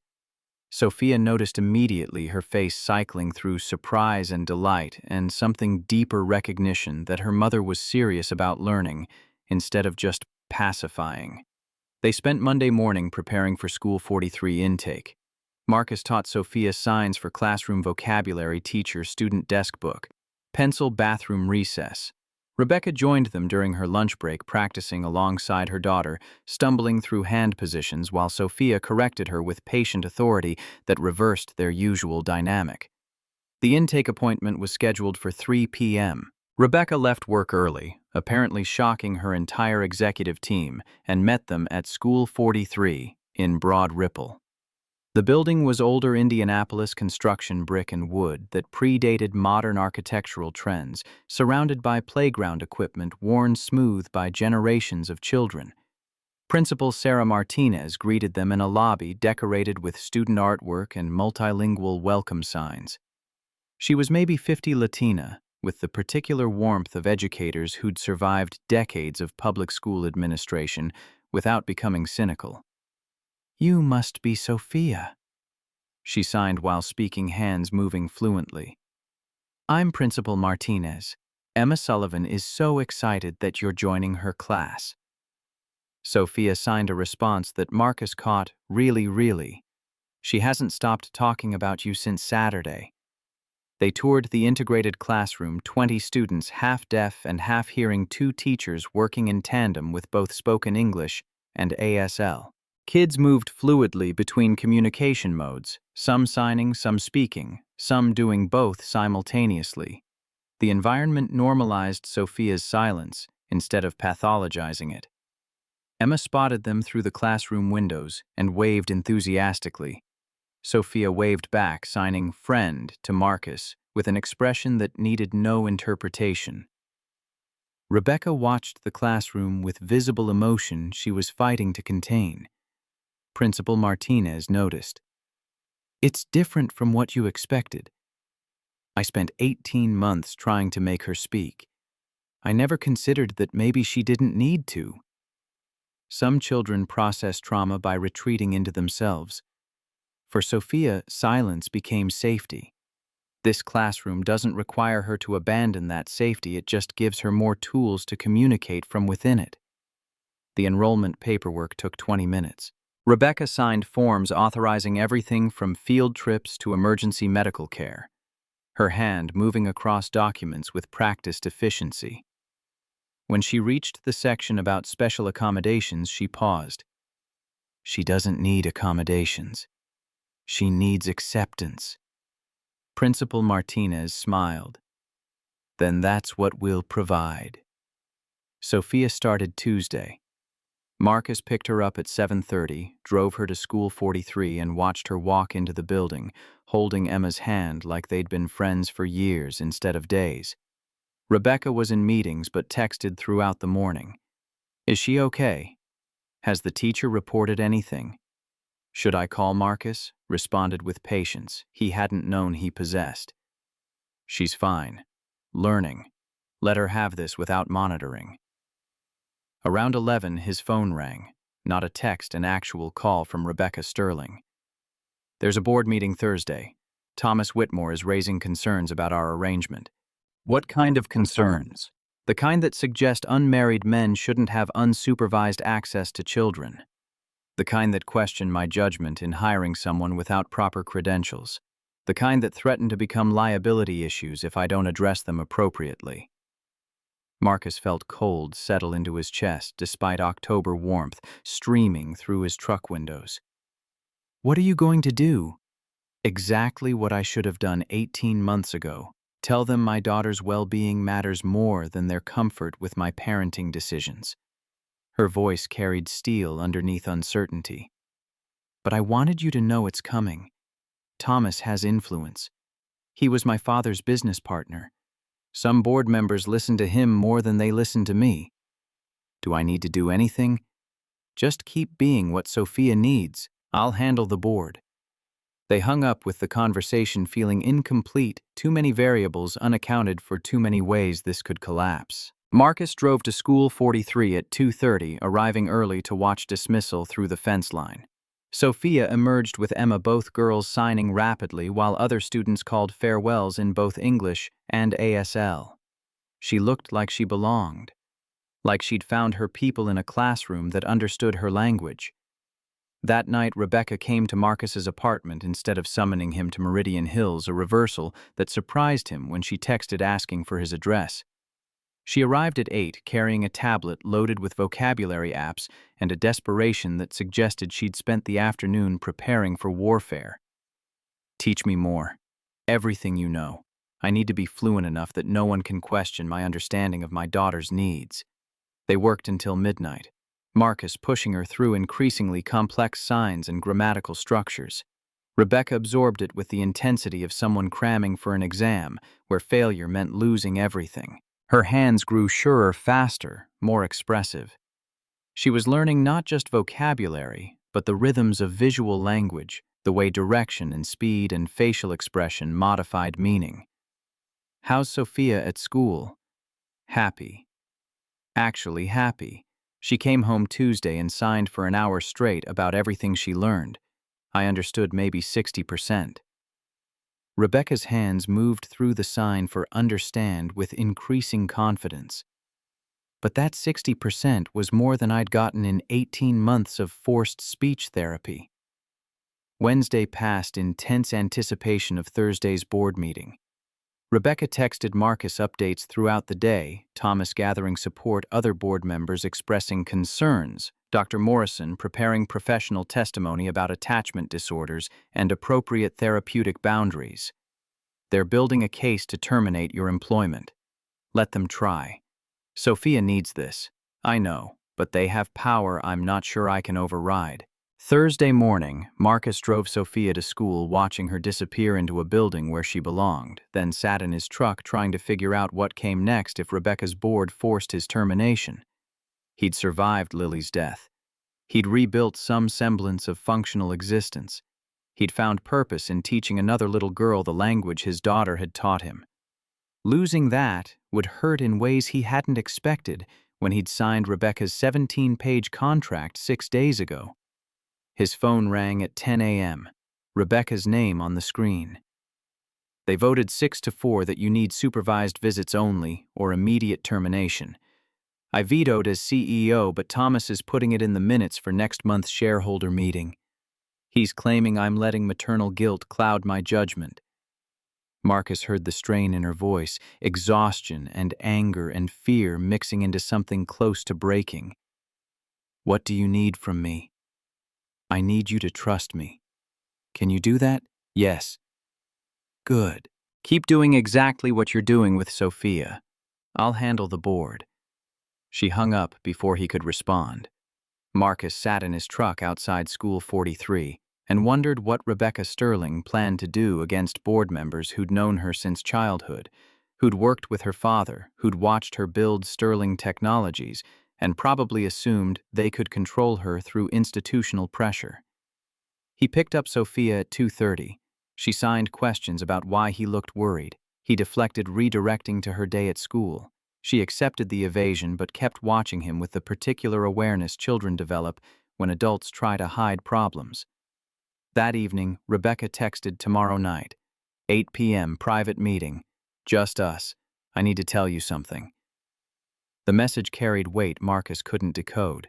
He responded with confirmation and spent the rest of Thursday evening trying to figure out what a CEO needed to say to a carpenter in a private meeting after her board had moved to terminate his employment. Friday morning, he dropped Sophia at School 43 as usual. She hugged him before running to join Emma, a gesture she'd started doing this week that hit him in the chest every time. He watched her disappear into the building, then drove to Sullivan Construction where Tommy had lined up drywall work that required focus he couldn't quite maintain. You're distracted. Tommy's observation came around noon while they were loading tools. Marcus hadn't mentioned the board situation, but Tommy could read people the way good carpenters read wood grain. Rebecca's board is trying to force her to fire me. Liability concerns. Thomas Whitmore thinks unmarried men shouldn't have unsupervised access to children. Tommy's jaw tightened. That's horseshit. It's corporate politics. They have power. She's fighting it, but I don't know if she can win. What happens to Sophia if they succeed? The question Marcus had been avoiding landed with uncomfortable accuracy. Sophia had spent 1 week in an environment where her silence was normal, where she had friends who signed, where she could be herself without pressure to speak. Terminating Marcus meant sending her back to isolation and speech therapists who'd failed for 18 months. Nothing good. They finished the drywall job in silence, heavy with implications neither man wanted to articulate. Marcus picked up Sophia at 2:30, drove her home, spent the afternoon teaching her new vocabulary while trying not to think about what happened if this was their last week together. Rebecca texted at 6. Still on for 8. Yes. My place, not the penthouse, the other address. Marcus showed up at 8 p.m. with coffee he'd stopped for because showing up empty-handed felt wrong. Rebecca answered wearing the same IU sweatshirt from Saturday, hair pulled back in a ponytail, face scrubbed free of the makeup that usually armored her features. She looked younger somehow, more vulnerable. She led him to the living room where floor-to-ceiling windows overlooked gardens lit by landscape lighting.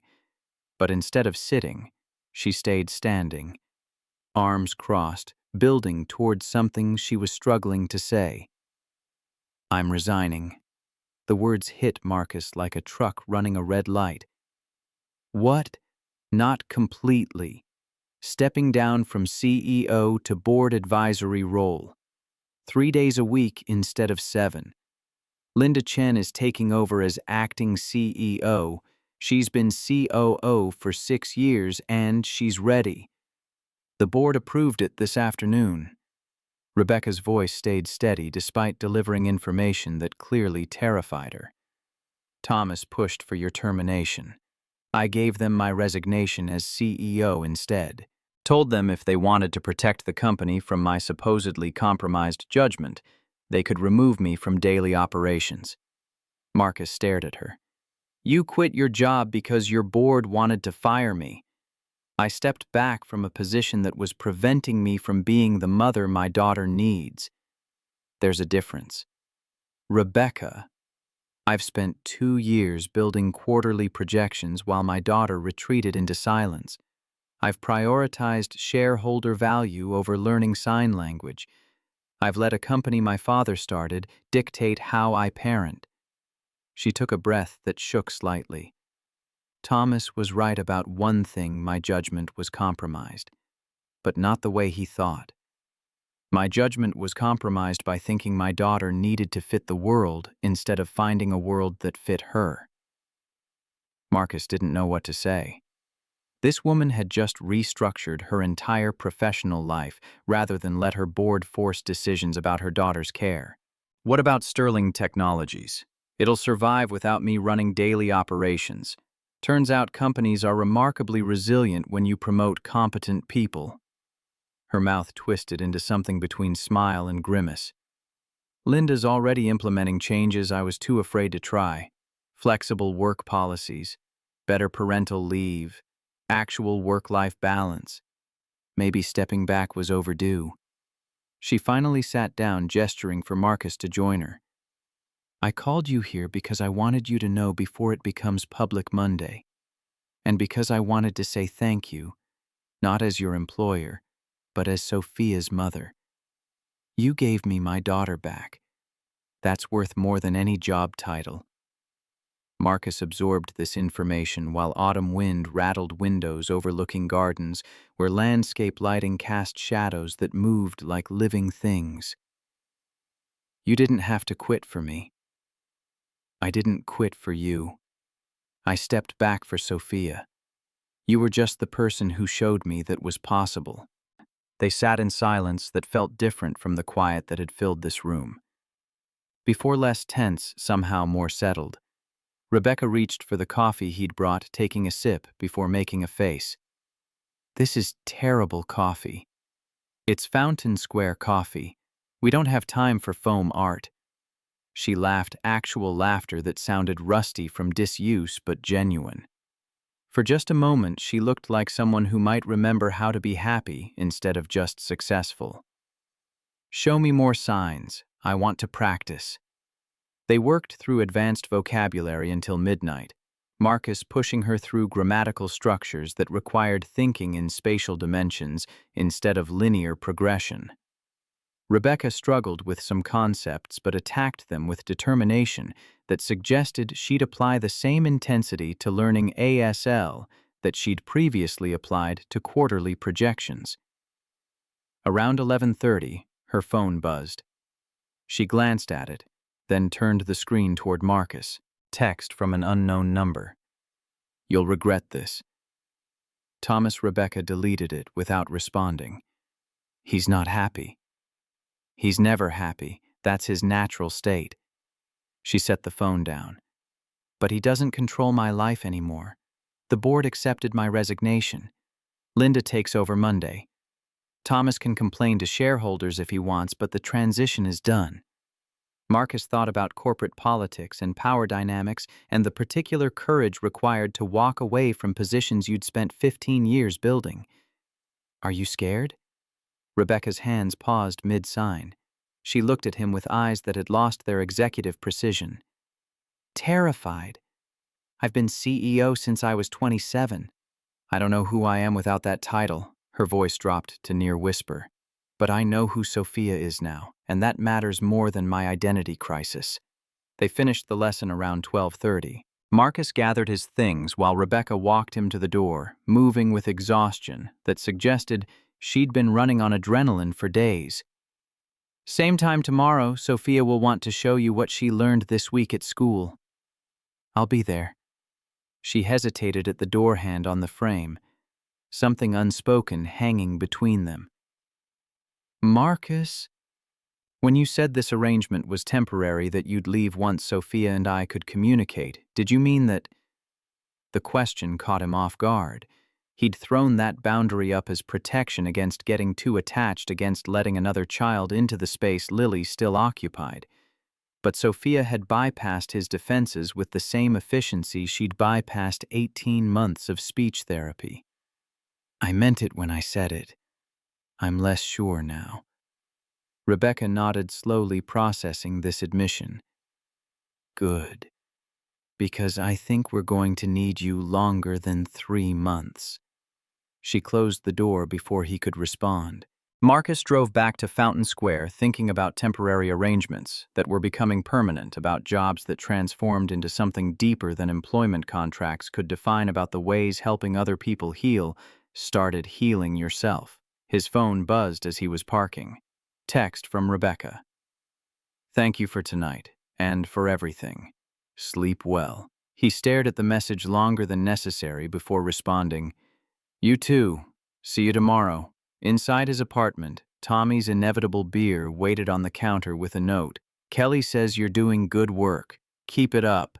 Marcus opened the beer and stood at his window, overlooking Fountain Square, watching October wind move through trees that were starting to turn autumn colors. Somewhere across Indianapolis, Rebecca Sterling was probably lying awake, processing the fact that she'd just resigned from running a Fortune 500 company. Somewhere in Meridian Hills, Sophia was sleeping in a penthouse that felt less sterile now that ASL vocabulary covered every surface. And here in Fountain Square, Marcus Kane stood drinking cheap beer and thinking about Lily's flashcards and Sophia's laughter, and the strange mathematics of grief that somehow made helping others hurt less than helping yourself. His phone buzzed again. Text from unknown number. This isn't over. Your background will be scrutinized. Your history will be examined. We'll find something. TW. Thomas Whitmore had apparently decided direct threats were more efficient than corporate maneuvering. Marcus stared at the message, feeling cold settle into his chest. His employment gap was explainable. His volunteer work was documented. His references were solid. But there were ways to make innocent history look suspicious if you wanted badly enough to destroy someone. He forwarded the message to Rebecca without comment. Her response came within seconds. Forward all communication from Thomas to me. Document everything. This is harassment, and it's about to become very expensive for him. Marcus set down his phone and finished his beer while watching Fountain Square settle into Friday night rhythms, people heading to bars, couples, walking dogs, ordinary life continuing its oblivious function. He'd thought accepting Rebecca's job offer was a simple transaction. Teach a kid sign language, help a mother reconnect with her daughter, collect a paycheck, and move on. He hadn't anticipated board politics or resignation announcements or text messages threatening to scrutinize his grief-shaped employment history. He definitely hadn't anticipated caring this much about whether Sophia Sterling could keep attending a school where her silence was normal and her mother could learn to speak her language. Marcus pulled out his phone and opened the photo folder containing Lily's pictures. He found the one from her 4th birthday chocolate cake and the sign for happy, and stared at it for a long minute. "I'm trying to honor your memory the right way, Lily. I hope this is what you'd want." His daughter smiled at him from the screen, frozen in a moment of joy that transcended silence. Marcus went to bed thinking about temporary arrangements and permanent impacts about languages learned from grief and communities built from understanding about the particular courage it took to protect something fragile when powerful people wanted to crush it.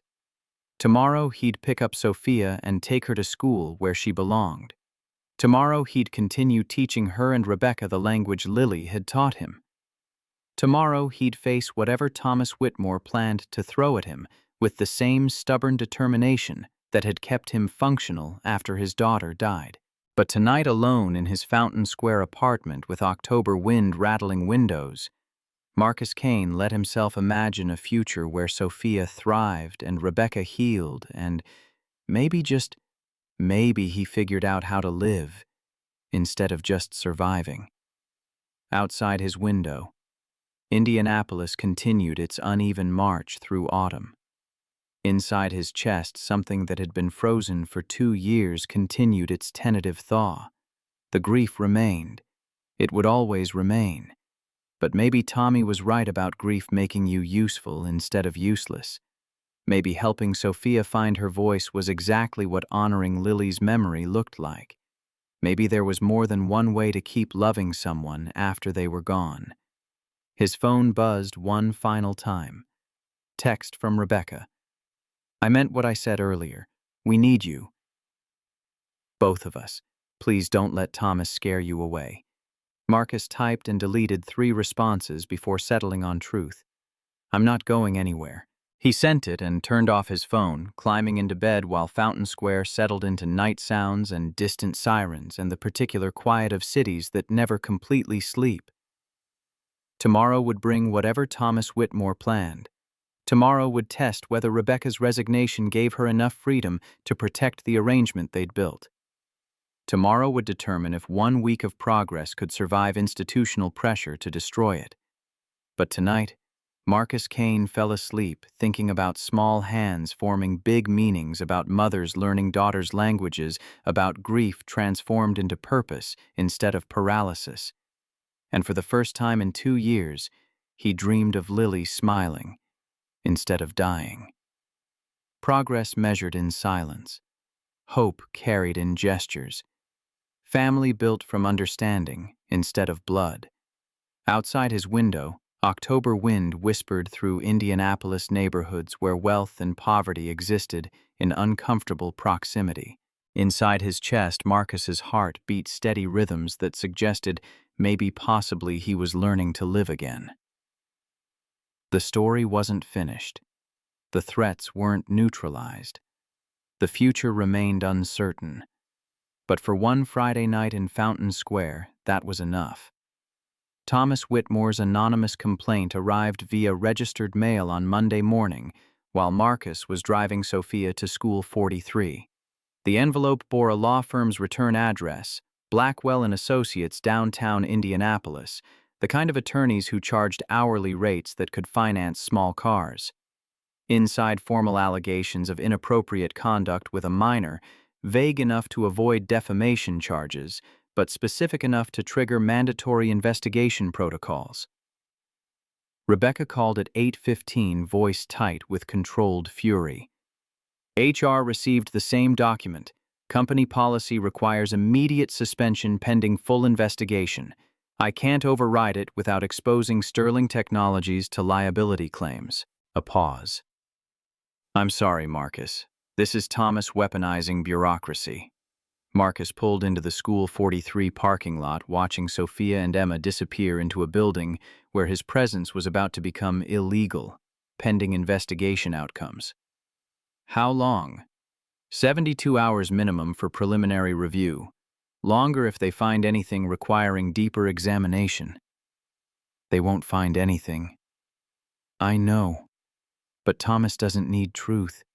He needs delay. Rebecca's breath came sharp through the phone. 3 days without you means 3 days of Sophia asking where you went.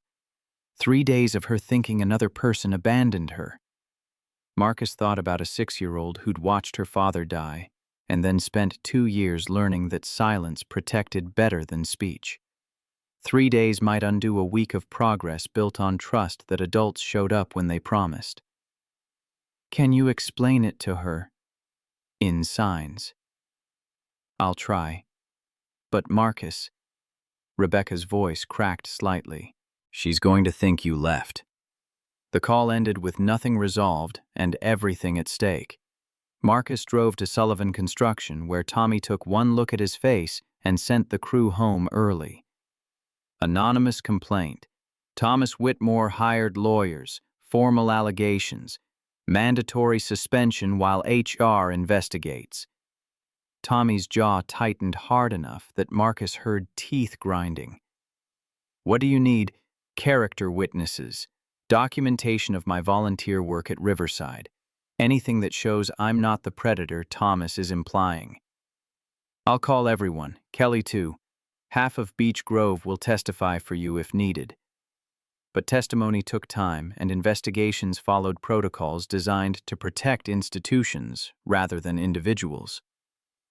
Marcus spent Monday afternoon providing statements to Sterling Technologies' HR representatives, who documented his words with the detached efficiency of people processing problems rather than people. They asked about his employment gap, his relationship with Sophia, his motivations for teaching sign language. Every question carried subtle implications that innocence required proof rather than assumption. Tuesday brought media attention. Someone, almost certainly Thomas, had leaked the investigation to business reporters who smelled scandal involving a Fortune 500 CEO and her recently resigned position. The Indianapolis Business Journal ran a story with the headline, "Sterling Technologies Under Scrutiny, Former CEO's Childcare Decisions Raise Questions." The article quoted anonymous board members expressing concern about Rebecca's judgment and the company's liability exposure. Marcus's phone exploded with calls from numbers he didn't recognize. Reporters asking for statements, lawyers offering representation. People he'd worked with years ago suddenly remembering him and wanting details they could sell to media outlets hungry for corporate scandal content. He ignored all of it and texted Rebecca, "How's Sophia?" The response took 10 minutes. "Asking for you constantly. I keep signing that you'll be back, but she doesn't believe me. Can you send her a video message?" Marcus recorded himself signing directly to Sophia, explaining that he had to be away for a few days, but he was coming back, that sometimes adults had to deal with complicated things, but it didn't mean he was leaving her. He sent it to Rebecca and hoped it would be enough. Wednesday, the investigation report came back preliminary findings. No evidence of inappropriate conduct. All interactions documented via security footage showed appropriate boundaries, character references, uniformly, positive employment gap, explained satisfactorily by family medical situation. The HR representative who delivered results sounded almost disappointed that they hadn't found ammunition for Thomas's allegations. But the damage was done. 3 days of absence had convinced Sophia that Marcus had abandoned her the way her father's death had abandoned her. Rebecca reported via text that the little girl had stopped signing, stopped engaging with Emma at school, retreated back into the defensive silence that had defined her before Marcus arrived. "She won't believe me that you're coming back. I've shown her the video 20 times. She just turns away." Marcus stared at that message and felt rage build in his chest with enough pressure to crack ribs. Thomas Whitmore had weaponized a traumatized child's abandonment issues to score political points against Rebecca. He'd sacrificed a 6-year-old's healing to punish her mother for defying board authority. Thursday morning. Marcus drove to Sterling Technologies' downtown headquarters without invitation or appointment. The security guard in the lobby tried to stop him. "Sir, you need to sign in, sir. You can't just go up there." But Marcus had spent 4 years working construction in buildings identical to this one, and he knew which stairwells bypassed security checkpoints.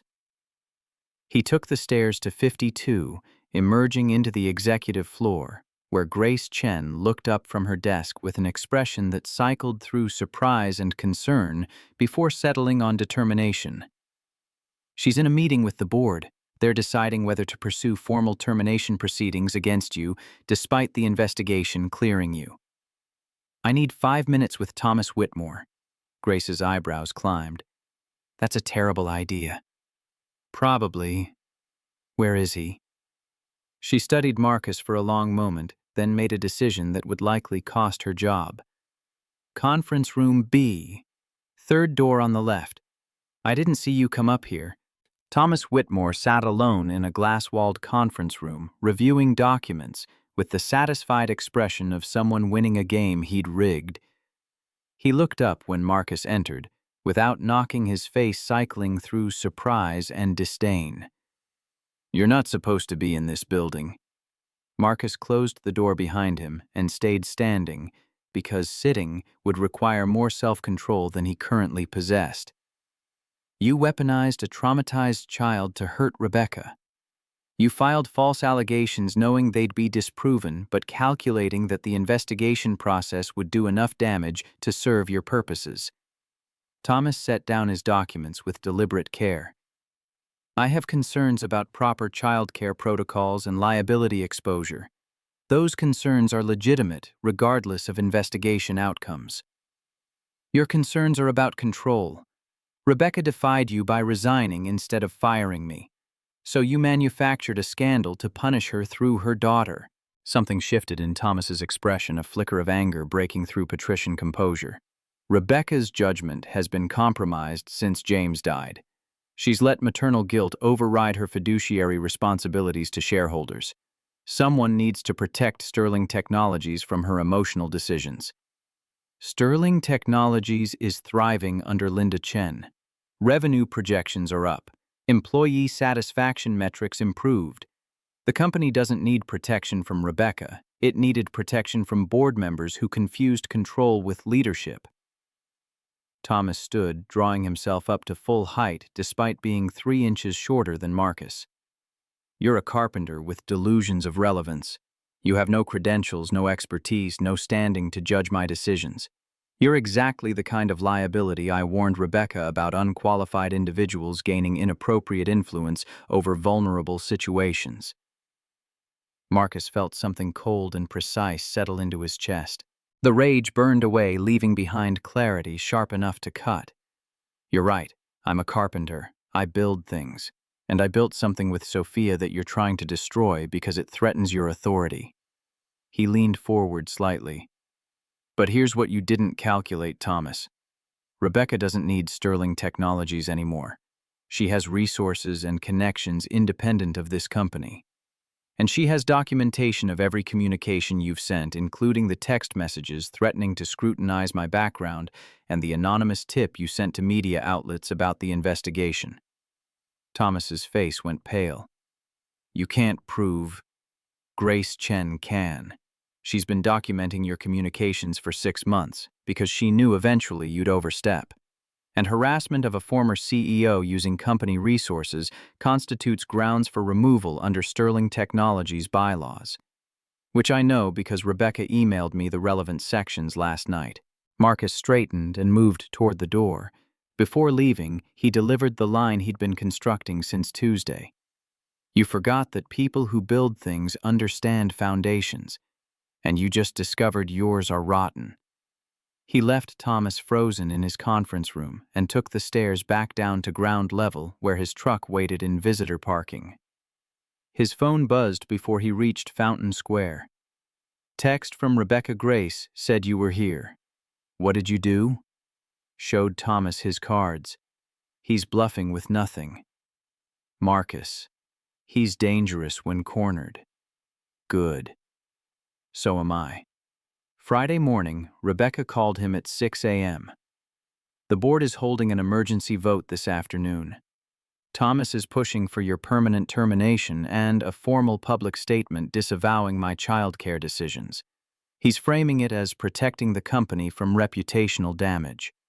Marcus rubbed sleep from his eyes, trying to process corporate warfare tactics before coffee. What do you need from me? Nothing. This is my fight. A pause.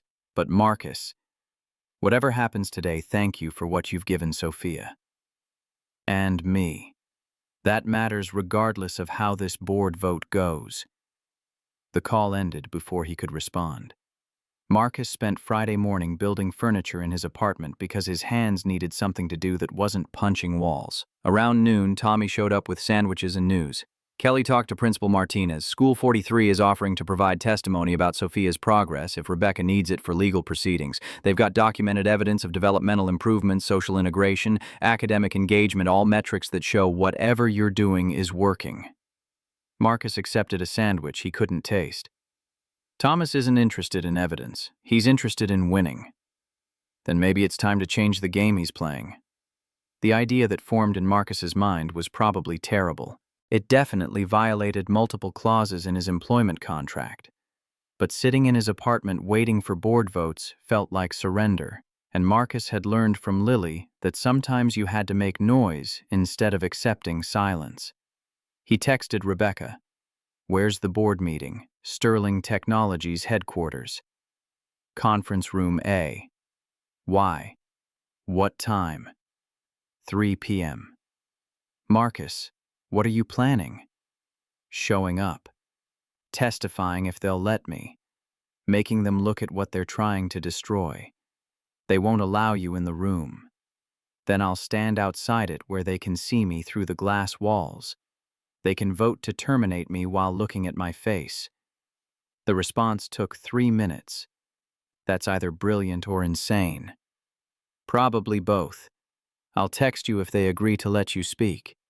Marcus drove to School 43 at 2:30, arriving as dismissal began. Sophia emerged with Emma, her face brightening when she saw his truck in the parking lot. She ran to him with Winston clutched against her chest, signing rapidly. You came back. Mama said you would, but I didn't believe her. Marcus knelt to her eye level, signing carefully. I will always come back. Always. Even when things get complicated. Where were you? Dealing with adults who don't understand what we're building. But I'm here now. Sophia hugged him hard enough to restrict breathing. Over her shoulder, Marcus saw Rebecca's Lexus pull into the lot. She emerged wearing the charcoal suit that signaled corporate warfare, hair pulled back in executive severity expression, controlled despite obvious exhaustion. She approached slowly, signing while speaking so Sophia could follow both. The board meeting is in 20 minutes. They're voting on whether Marcus can continue working with you. Sophia's face crumpled. Why? He's helping me. Some adults think there are better ways to help. They're wrong, but they have power to make decisions. That's not fair. Rebecca knelt beside Marcus, bringing herself to Sophia's eye level. No, it's not fair. But sometimes we have to fight for what matters, even when it's not fair. Sophia looked between them, her mother who'd resigned from running a company rather than lose Marcus, and the carpenter who'd taught her that silence wasn't shame. Her small face set with determination that suggested she'd inherited Rebecca's stubbornness. I'm coming with you. Rebecca blinked. Sweetheart board meetings are... I'm coming. They're deciding about me. I should be there. Marcus caught Rebecca's eye over Sophia's head. She looked uncertain, protective instincts warring with recognition that her daughter was right. These decisions affected Sophia more than anyone, and excluding her from the process just reinforced the pattern of adults making choices without consulting the person most impacted. She's right. They should see what they're voting on. Rebecca's expression cycled through doubt and fear before settling on resolve. Okay, but you stay with me the entire time, and if it gets too intense, we leave immediately. They drove to Sterling Technologies in separate vehicles, Rebecca and Sophia in the Lexus, Marcus following in his truck. The downtown tower loomed against October sky like a monument to wealth's ability to reshape landscapes. Marcus parked in visitor parking and took the elevator to 52, with Sophia holding his hand, and Rebecca carrying a leather portfolio that probably contained documentation of Thomas's harassment. Grace Chen met them in the executive lobby, her expression suggesting she'd witnessed enough corporate drama to recognize historical moments. "They're waiting." Thomas tried to bar Marcus from the floor, but Rebecca invoked her shareholder rights to bring witnesses. "It's going to be ugly." "It's already ugly. We're just making it visible." The conference room held 15 people arranged around a table that could seat 30. Board members occupied chairs with the territorial certainty of people accustomed to power. Thomas Whitmore sat at the far end, silver hair-catching afternoon light streaming through floor-to-ceiling windows. His expression when Marcus entered with Sophia and Rebecca was worth every risk this gamble entailed. Linda Chen, the new acting CEO, gestured to empty chairs. "Ms. Sterling, you're welcome to present your position before we vote. You have 15 minutes. Rebecca remained standing, positioning herself where everyone could see her clearly. Sophia stayed close to Marcus Winston, clutched in both hands, watching adults who would decide her future. "I'm not here to present a position. I'm here to present evidence." She pulled documents from her portfolio and distributed them around the table. Board members examined the papers with expressions ranging from curiosity to concern. These are communication logs between board member Thomas Whitmore and several media outlets obtained legally through Sterling Technologies' internal systems. They document Mr. Whitmore's efforts to leak confidential information about company investigations to journalists in order to manufacture scandal around my parenting decisions. Thomas's face darkened. "Those communications are protected by nothing. You used company email servers and company phones to conduct a personal vendetta. That voids any privacy expectations." Rebecca's voice stayed level but carried steel underneath. "Also included text messages from Mr. Whitmore to me personally, threatening to scrutinize Marcus Kane's background and destroy our arrangement. Messages from Mr. Whitmore to Dr. Patricia Morrison coordinating testimony for the anonymous complaint, and communications with Blackwell and Associates arranging legal representation for filing allegations that the subsequent investigation proved false." The room went very quiet. Board members studied the documents with increasing alarm. Linda Chen's expression suggested she was recalculating power dynamics in real time. Thomas stood his chair, scraping against imported marble. "This is a witch hunt. Rebecca has been compromised by maternal desperation, and she's targeting anyone who questions her judgment." "My judgment was questioned legitimately. Your methods were not." Rebecca pulled out another document. "This is a letter from School 43 Principal Sarah Martinez detailing Sophia's progress since enrolling in their integrated program 1 week ago. Developmental improvements, social integration, academic engagement, all metrics showing that Marcus's approach is working where 18 months of conventional therapy failed." She set the letter on the table. "And this," she pulled out her phone, pulling up video, "is security footage from my home showing Sophia signing conversations with Marcus, teaching her stuffed elephant ASL vocabulary, laughing for the first time in 2 years. None of which happened during 18 months of speech therapists you approved." The video played on the conference room's display screen. Sophia animated, engaged, communicating complex thoughts through hands that moved with increasing confidence. Board members watched with expressions suggesting they were seeing someone's daughter instead of a problem requiring institutional solutions. Thomas's voice cut through the silence. "This is emotional manipulation. Sob stories don't change the fact that Sterling Technologies faces liability exposure from Ms. Sterling's decision to employ an unqualified individual with unsupervised access to her child. The investigation cleared him completely. Investigations can be fooled. Background checks miss things. Credentials matter because they provide accountability." That Sophia moved. She walked to the center of the conference room where everyone could see her clearly, set Winston on the table, and began signing. Her hands moved with deliberate precision, forming words that required no verbal translation because her meaning transcended language barriers. She signed about fear, about silence, about watching her father die and learning that words were dangerous, about 18 months of people trying to make her talk when talking hurt too much. Then she signed about Marcus, about learning that hands could speak, about building blanket forts and teaching Winston vocabulary, and discovering that other kids communicated the same way. About her mother learning sign language because Sophia mattered more than convenience. Board members watched a 6-year-old deliver testimony more compelling than any legal brief. Some looked uncomfortable. Others appeared moved. Thomas's face had gone pale. Sophia finished signing and looked directly at Thomas Whitmore. Then she formed one more sign, a gesture Marcus had taught her that meant, "You don't understand."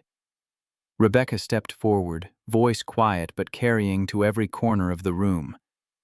"My daughter just told you that she doesn't need fixing. She needs understanding. Marcus provided that understanding when every credentialed expert I hired failed to do so." She paused. "Thomas is correct that I'm compromised. I'm compromised by realizing I spent 2 years prioritizing institutional approval over actually listening to my child. I'm compromised by understanding that sometimes the right answer doesn't come from people with degrees on their walls." She looked at Marcus. "I'm compromised by gratitude to someone who gave me my daughter back." Linda Chen cleared her throat. "I think we've heard enough for an informed vote. All in favor of permanently terminating Marcus Kane's employment with Sterling Technologies, raise your hands." One hand went up. Thomas Whitmore's. All opposed, 13 hands. Even board members who'd supported Thomas earlier had apparently found their limit. Linda's expression was carefully neutral. "Motion fails. Mr. Kane's employment continues under current terms." She turned to Thomas. "However, we need to discuss your use of company resources for personal vendettas. That conversation happens in executive session. Everyone else is dismissed." The meeting dissolved into motion. Board members gathered belongings and departed with the efficient speed of people escaping uncomfortable situations. Marcus stood frozen while reality recalibrated around him. He'd won. Sophia had won. Rebecca had turned Thomas's weapons against him with documentation and video evidence and the simple power of a child telling truth that adults couldn't refute. Thomas remained seated, his silver hair catching autumn light through windows 52 floors above Indianapolis. He looked smaller somehow, diminished. A man who'd confused institutional power with actual authority and discovered the difference too late. Rebecca guided Sophia toward the exit. As they passed Thomas's chair, Sophia paused and signed something directly to him. Marcus caught the gesture. "You should learn to listen." Then she took her mother's hand and walked out of the conference room like a 6-year-old who'd just taught a master class in courage. In the hallway, Rebecca sagged against the wall, adrenaline draining away to leave exhaustion in its wake. "That was terrifying." "That was perfect." Marcus knelt to Sophia's level. "You were so brave in there." "Was I good?" "You were amazing. You told them the truth and they had to listen." Sophia hugged him, then hugged her mother, then insisted Winston hug both of them. Grace appeared with water bottles and information that Thomas was being escorted from the building, pending review of ethics violations. "Linda wants to talk to both of you next week about formalizing the arrangement. Something about creating a pilot program for alternative childcare support." Grace smiled. Apparently watching a 6-year-old school the board made her reconsider what Sterling Technologies should be funding. Marcus and Rebecca looked at each other over Sophia's head. Something passed between them. Recognition of having survived corporate warfare and come out the other side with what mattered intact. "Thank you," Rebecca signed and spoke simultaneously. "For what? For not leaving, for fighting, for showing Sophia that some people keep their promises." Marcus thought about Lily's flashcards and blanket forts and the particular mathematics of grief that somehow made helping others hurt less than helping yourself. I told her I'd always come back. I meant it. They left Sterling Technologies together, Carpenter CEO and child who'd learned to speak with her hands. Outside, October afternoon stretched golden across downtown Indianapolis, where autumn was transforming trees into fire. 6 months later, Marcus stood in a converted warehouse in Fountain Square that used to manufacture industrial equipment and now housed something entirely different. The space had been renovated with money from Rebecca's personal foundation walls, painted warm colors windows, letting in natural light rooms configured for small group learning rather than mass production. The sign outside read, "Lily's Voice Foundation, where silence speaks volumes." Principal Martinez stood beside him reviewing the curriculum they'd developed. "We've got 40 families on the waiting list already. Parents who've spent years trying conventional therapy and finally found something that meets their kids where they are instead of demanding they change." Marcus watched through glass walls where Sophia and Emma were teaching a group of 5 children basic ASL vocabulary. Sophia moved with confidence he'd never have predicted 6 months ago, her hands forming shapes that other kids mimicked with varying accuracy but universal enthusiasm. Winston sat on a nearby shelf presiding over the classroom with quiet dignity. "Tommy did good work on the renovations." "He did. And Kelly's curriculum design is brilliant, integrating ASL with reading and math so kids learn that communication isn't limited to verbal language." Rebecca appeared carrying coffee from the Fountain Square shop that Marcus had introduced her to 6 months ago. She'd traded designer suits for jeans and sweaters most days, though she still maintained her board advisory role at Sterling Technologies 3 days a week. The foundation consumed the rest of her time fundraising outreach program development. Channel 8 wants to do a feature story next month, something about innovative approaches to childhood trauma. Marcus accepted the coffee. "Will they want interviews? Probably, but we control the narrative this time. No more Thomas Whitmore leaking selective information to manufacture scandal." Thomas had resigned from Sterling Technologies board in November after ethics investigation findings became public. Last Marcus heard, he'd retreated to his Connecticut estate, where old money insulated him from consequences. The company thrived without him. Linda Chen had implemented flexible work policies and expanded parental leave and proven that Fortune 500 success didn't require sacrificing employee well-being. Sophia emerged from the classroom signing that she was hungry. Rebecca responded in ASL that had become fluent through 6 months of daily practice. They conducted entire conversations now without verbal language, mother and daughter finally speaking the same tongue. "Can Marcus come to dinner tonight?" Rebecca glanced at him, a question in her eyes that went beyond dietary planning. "If he wants to." Marcus had been having dinner with them 3 or 4 nights a week since January. His Fountain Square apartment still contained Lily's flashcards and photos, but he'd added new pictures too. Sophia and Emma at the foundation's opening ceremony, Rebecca signing with students. Winston wearing various outfits Sophia insisted were necessary for different occasions. "Always," he signed back. They walked to the parking lot where Marcus's truck sat beside Rebecca's Lexus. 6 months ago, they'd been employer and employee navigating corporate politics. Now they were something else. Something neither had defined, but both understood. Emma ran up with her mother trailing behind. Kelly Sullivan had started volunteering at the foundation 2 afternoons a week, teaching reading integration alongside ASL instruction. "Sophia, ask your mom if you can sleep over Friday. We're having a movie night and Emma insists it's not complete without you." Sophia signed the request. Rebecca considered, then nodded permission.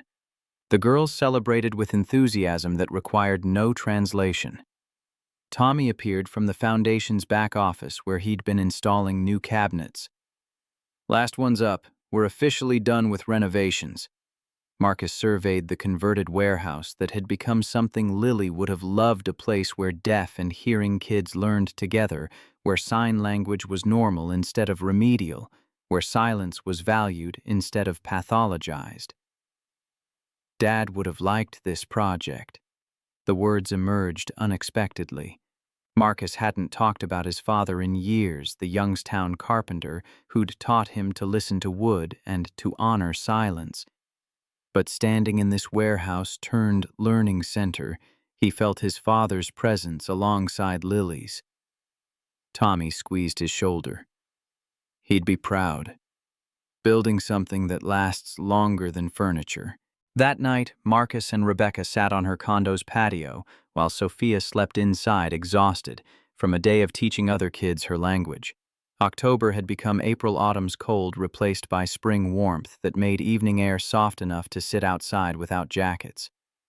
I got a call from the governor's office yesterday. Marcus looked over his coffee cup. About what? They want to fund a pilot program expanding Lily's voice to 3 more Indiana cities. State money oversight from Education Department potential to become permanent if outcomes support it. That's incredible. It's terrifying. Scaling something this personal into a statewide initiative means losing some control over how it develops. Marcus thought about Lily's flashcards that had started this entire journey, small hands pressed into tempera paint preserved under laminate that had started to peel. Teaching one child had become teaching 40. Teaching 40 was becoming teaching hundreds. Lily taught me that sometimes you have to let go of things you built so other people can use them. That's how impact works. Rebecca absorbed this, her hands moving through the sign for understand with fluency that had required 6 months of daily practice to achieve. Do you ever regret it? Walking into that conference room last October, everything that came after. Marcus considered the question seriously. 6 months ago, he'd been a grieving carpenter volunteering at deaf schools to avoid confronting his daughter's death. Now, he ran a foundation bearing her name, taught ASL to families desperate for alternatives to conventional therapy, and spent evenings on patios with a woman who'd sacrificed her career to protect her daughter's healing. No. Do you regret resigning? Not even slightly. Sterling Technologies is doing better without me in charge daily. Linda's implementing changes I was too afraid to try. Rebecca smiled. Turns out, I was never as essential as I thought. You were essential, just not to the company. To Sophia. They sat in comfortable silence while spring darkness settled over Meridian Hills. Through the condo's windows, Marcus could see Sophia asleep on the couch, with Winston, both of them positioned in a shaft of lamplight that made them look like subjects in a painting about peace. Rebecca followed his gaze. She asked me yesterday if you were going to stay forever. Marcus's chest tightened. What did you tell her? That I hoped so. Was that presumptuous? He thought about the moment 6 months ago when he'd told Rebecca this arrangement was temporary, that he'd leave once mother and daughter could communicate. He'd meant it as protection against attachment. But Sophia had bypassed his defenses with the same efficiency she'd bypassed 18 months of speech therapy. And somewhere along the way, teaching Rebecca sign language had become teaching her how to rebuild herself after loss. Somewhere along the way, honoring Lily's memory had transformed from preservation into continuation. No, it wasn't presumptuous. Rebecca's hand found his across the patio table. Not romantic exactly, but not purely professional either. Something in between partnership built from shared purpose and mutual understanding, and the particular bond that forms between people who've survived warfare together. Lily would have loved what we built. Marcus looked at her, this woman who'd walked away from Fortune 500 power to learn her daughter's language, who'd weaponized documentation against board members trying to destroy their arrangement, who'd funded a foundation with money that could have purchased comfort but chose impact instead. Yeah, she would have. Inside the condo, Sophia stirred in her sleep. Marcus watched her settle back into dreams, clutching Winston, with the certainty of a child who'd learned that some people kept their promises, even when everything seemed designed to force them away. His phone buzzed. Text from Tommy Kelly wants to know if you're bringing Rebecca to the cookout Sunday. Emma's asking Sophia. Apparently, they've decided we're all family now, and resistance is futile. Marcus showed Rebecca the message. She laughed actual laughter that sounded natural instead of rusty. Tell them we'll be there, but only if I can bring dessert. Your friend Tommy's grilling is excellent, but his pie game needs work. Marcus texted confirmation while thinking about found family and chosen connections, and the ways love rebuilt itself in new configurations after loss tore apart the old ones. James watched from a photo on Rebecca's mantle. Lily smiled from Marcus's phone background. The dead didn't leave just because the living continued forward. April stretched into May. The foundation expanded from 40 families to 70. Channel 8 ran their feature story, which generated enough attention that Marcus had to hire additional staff to handle intake requests.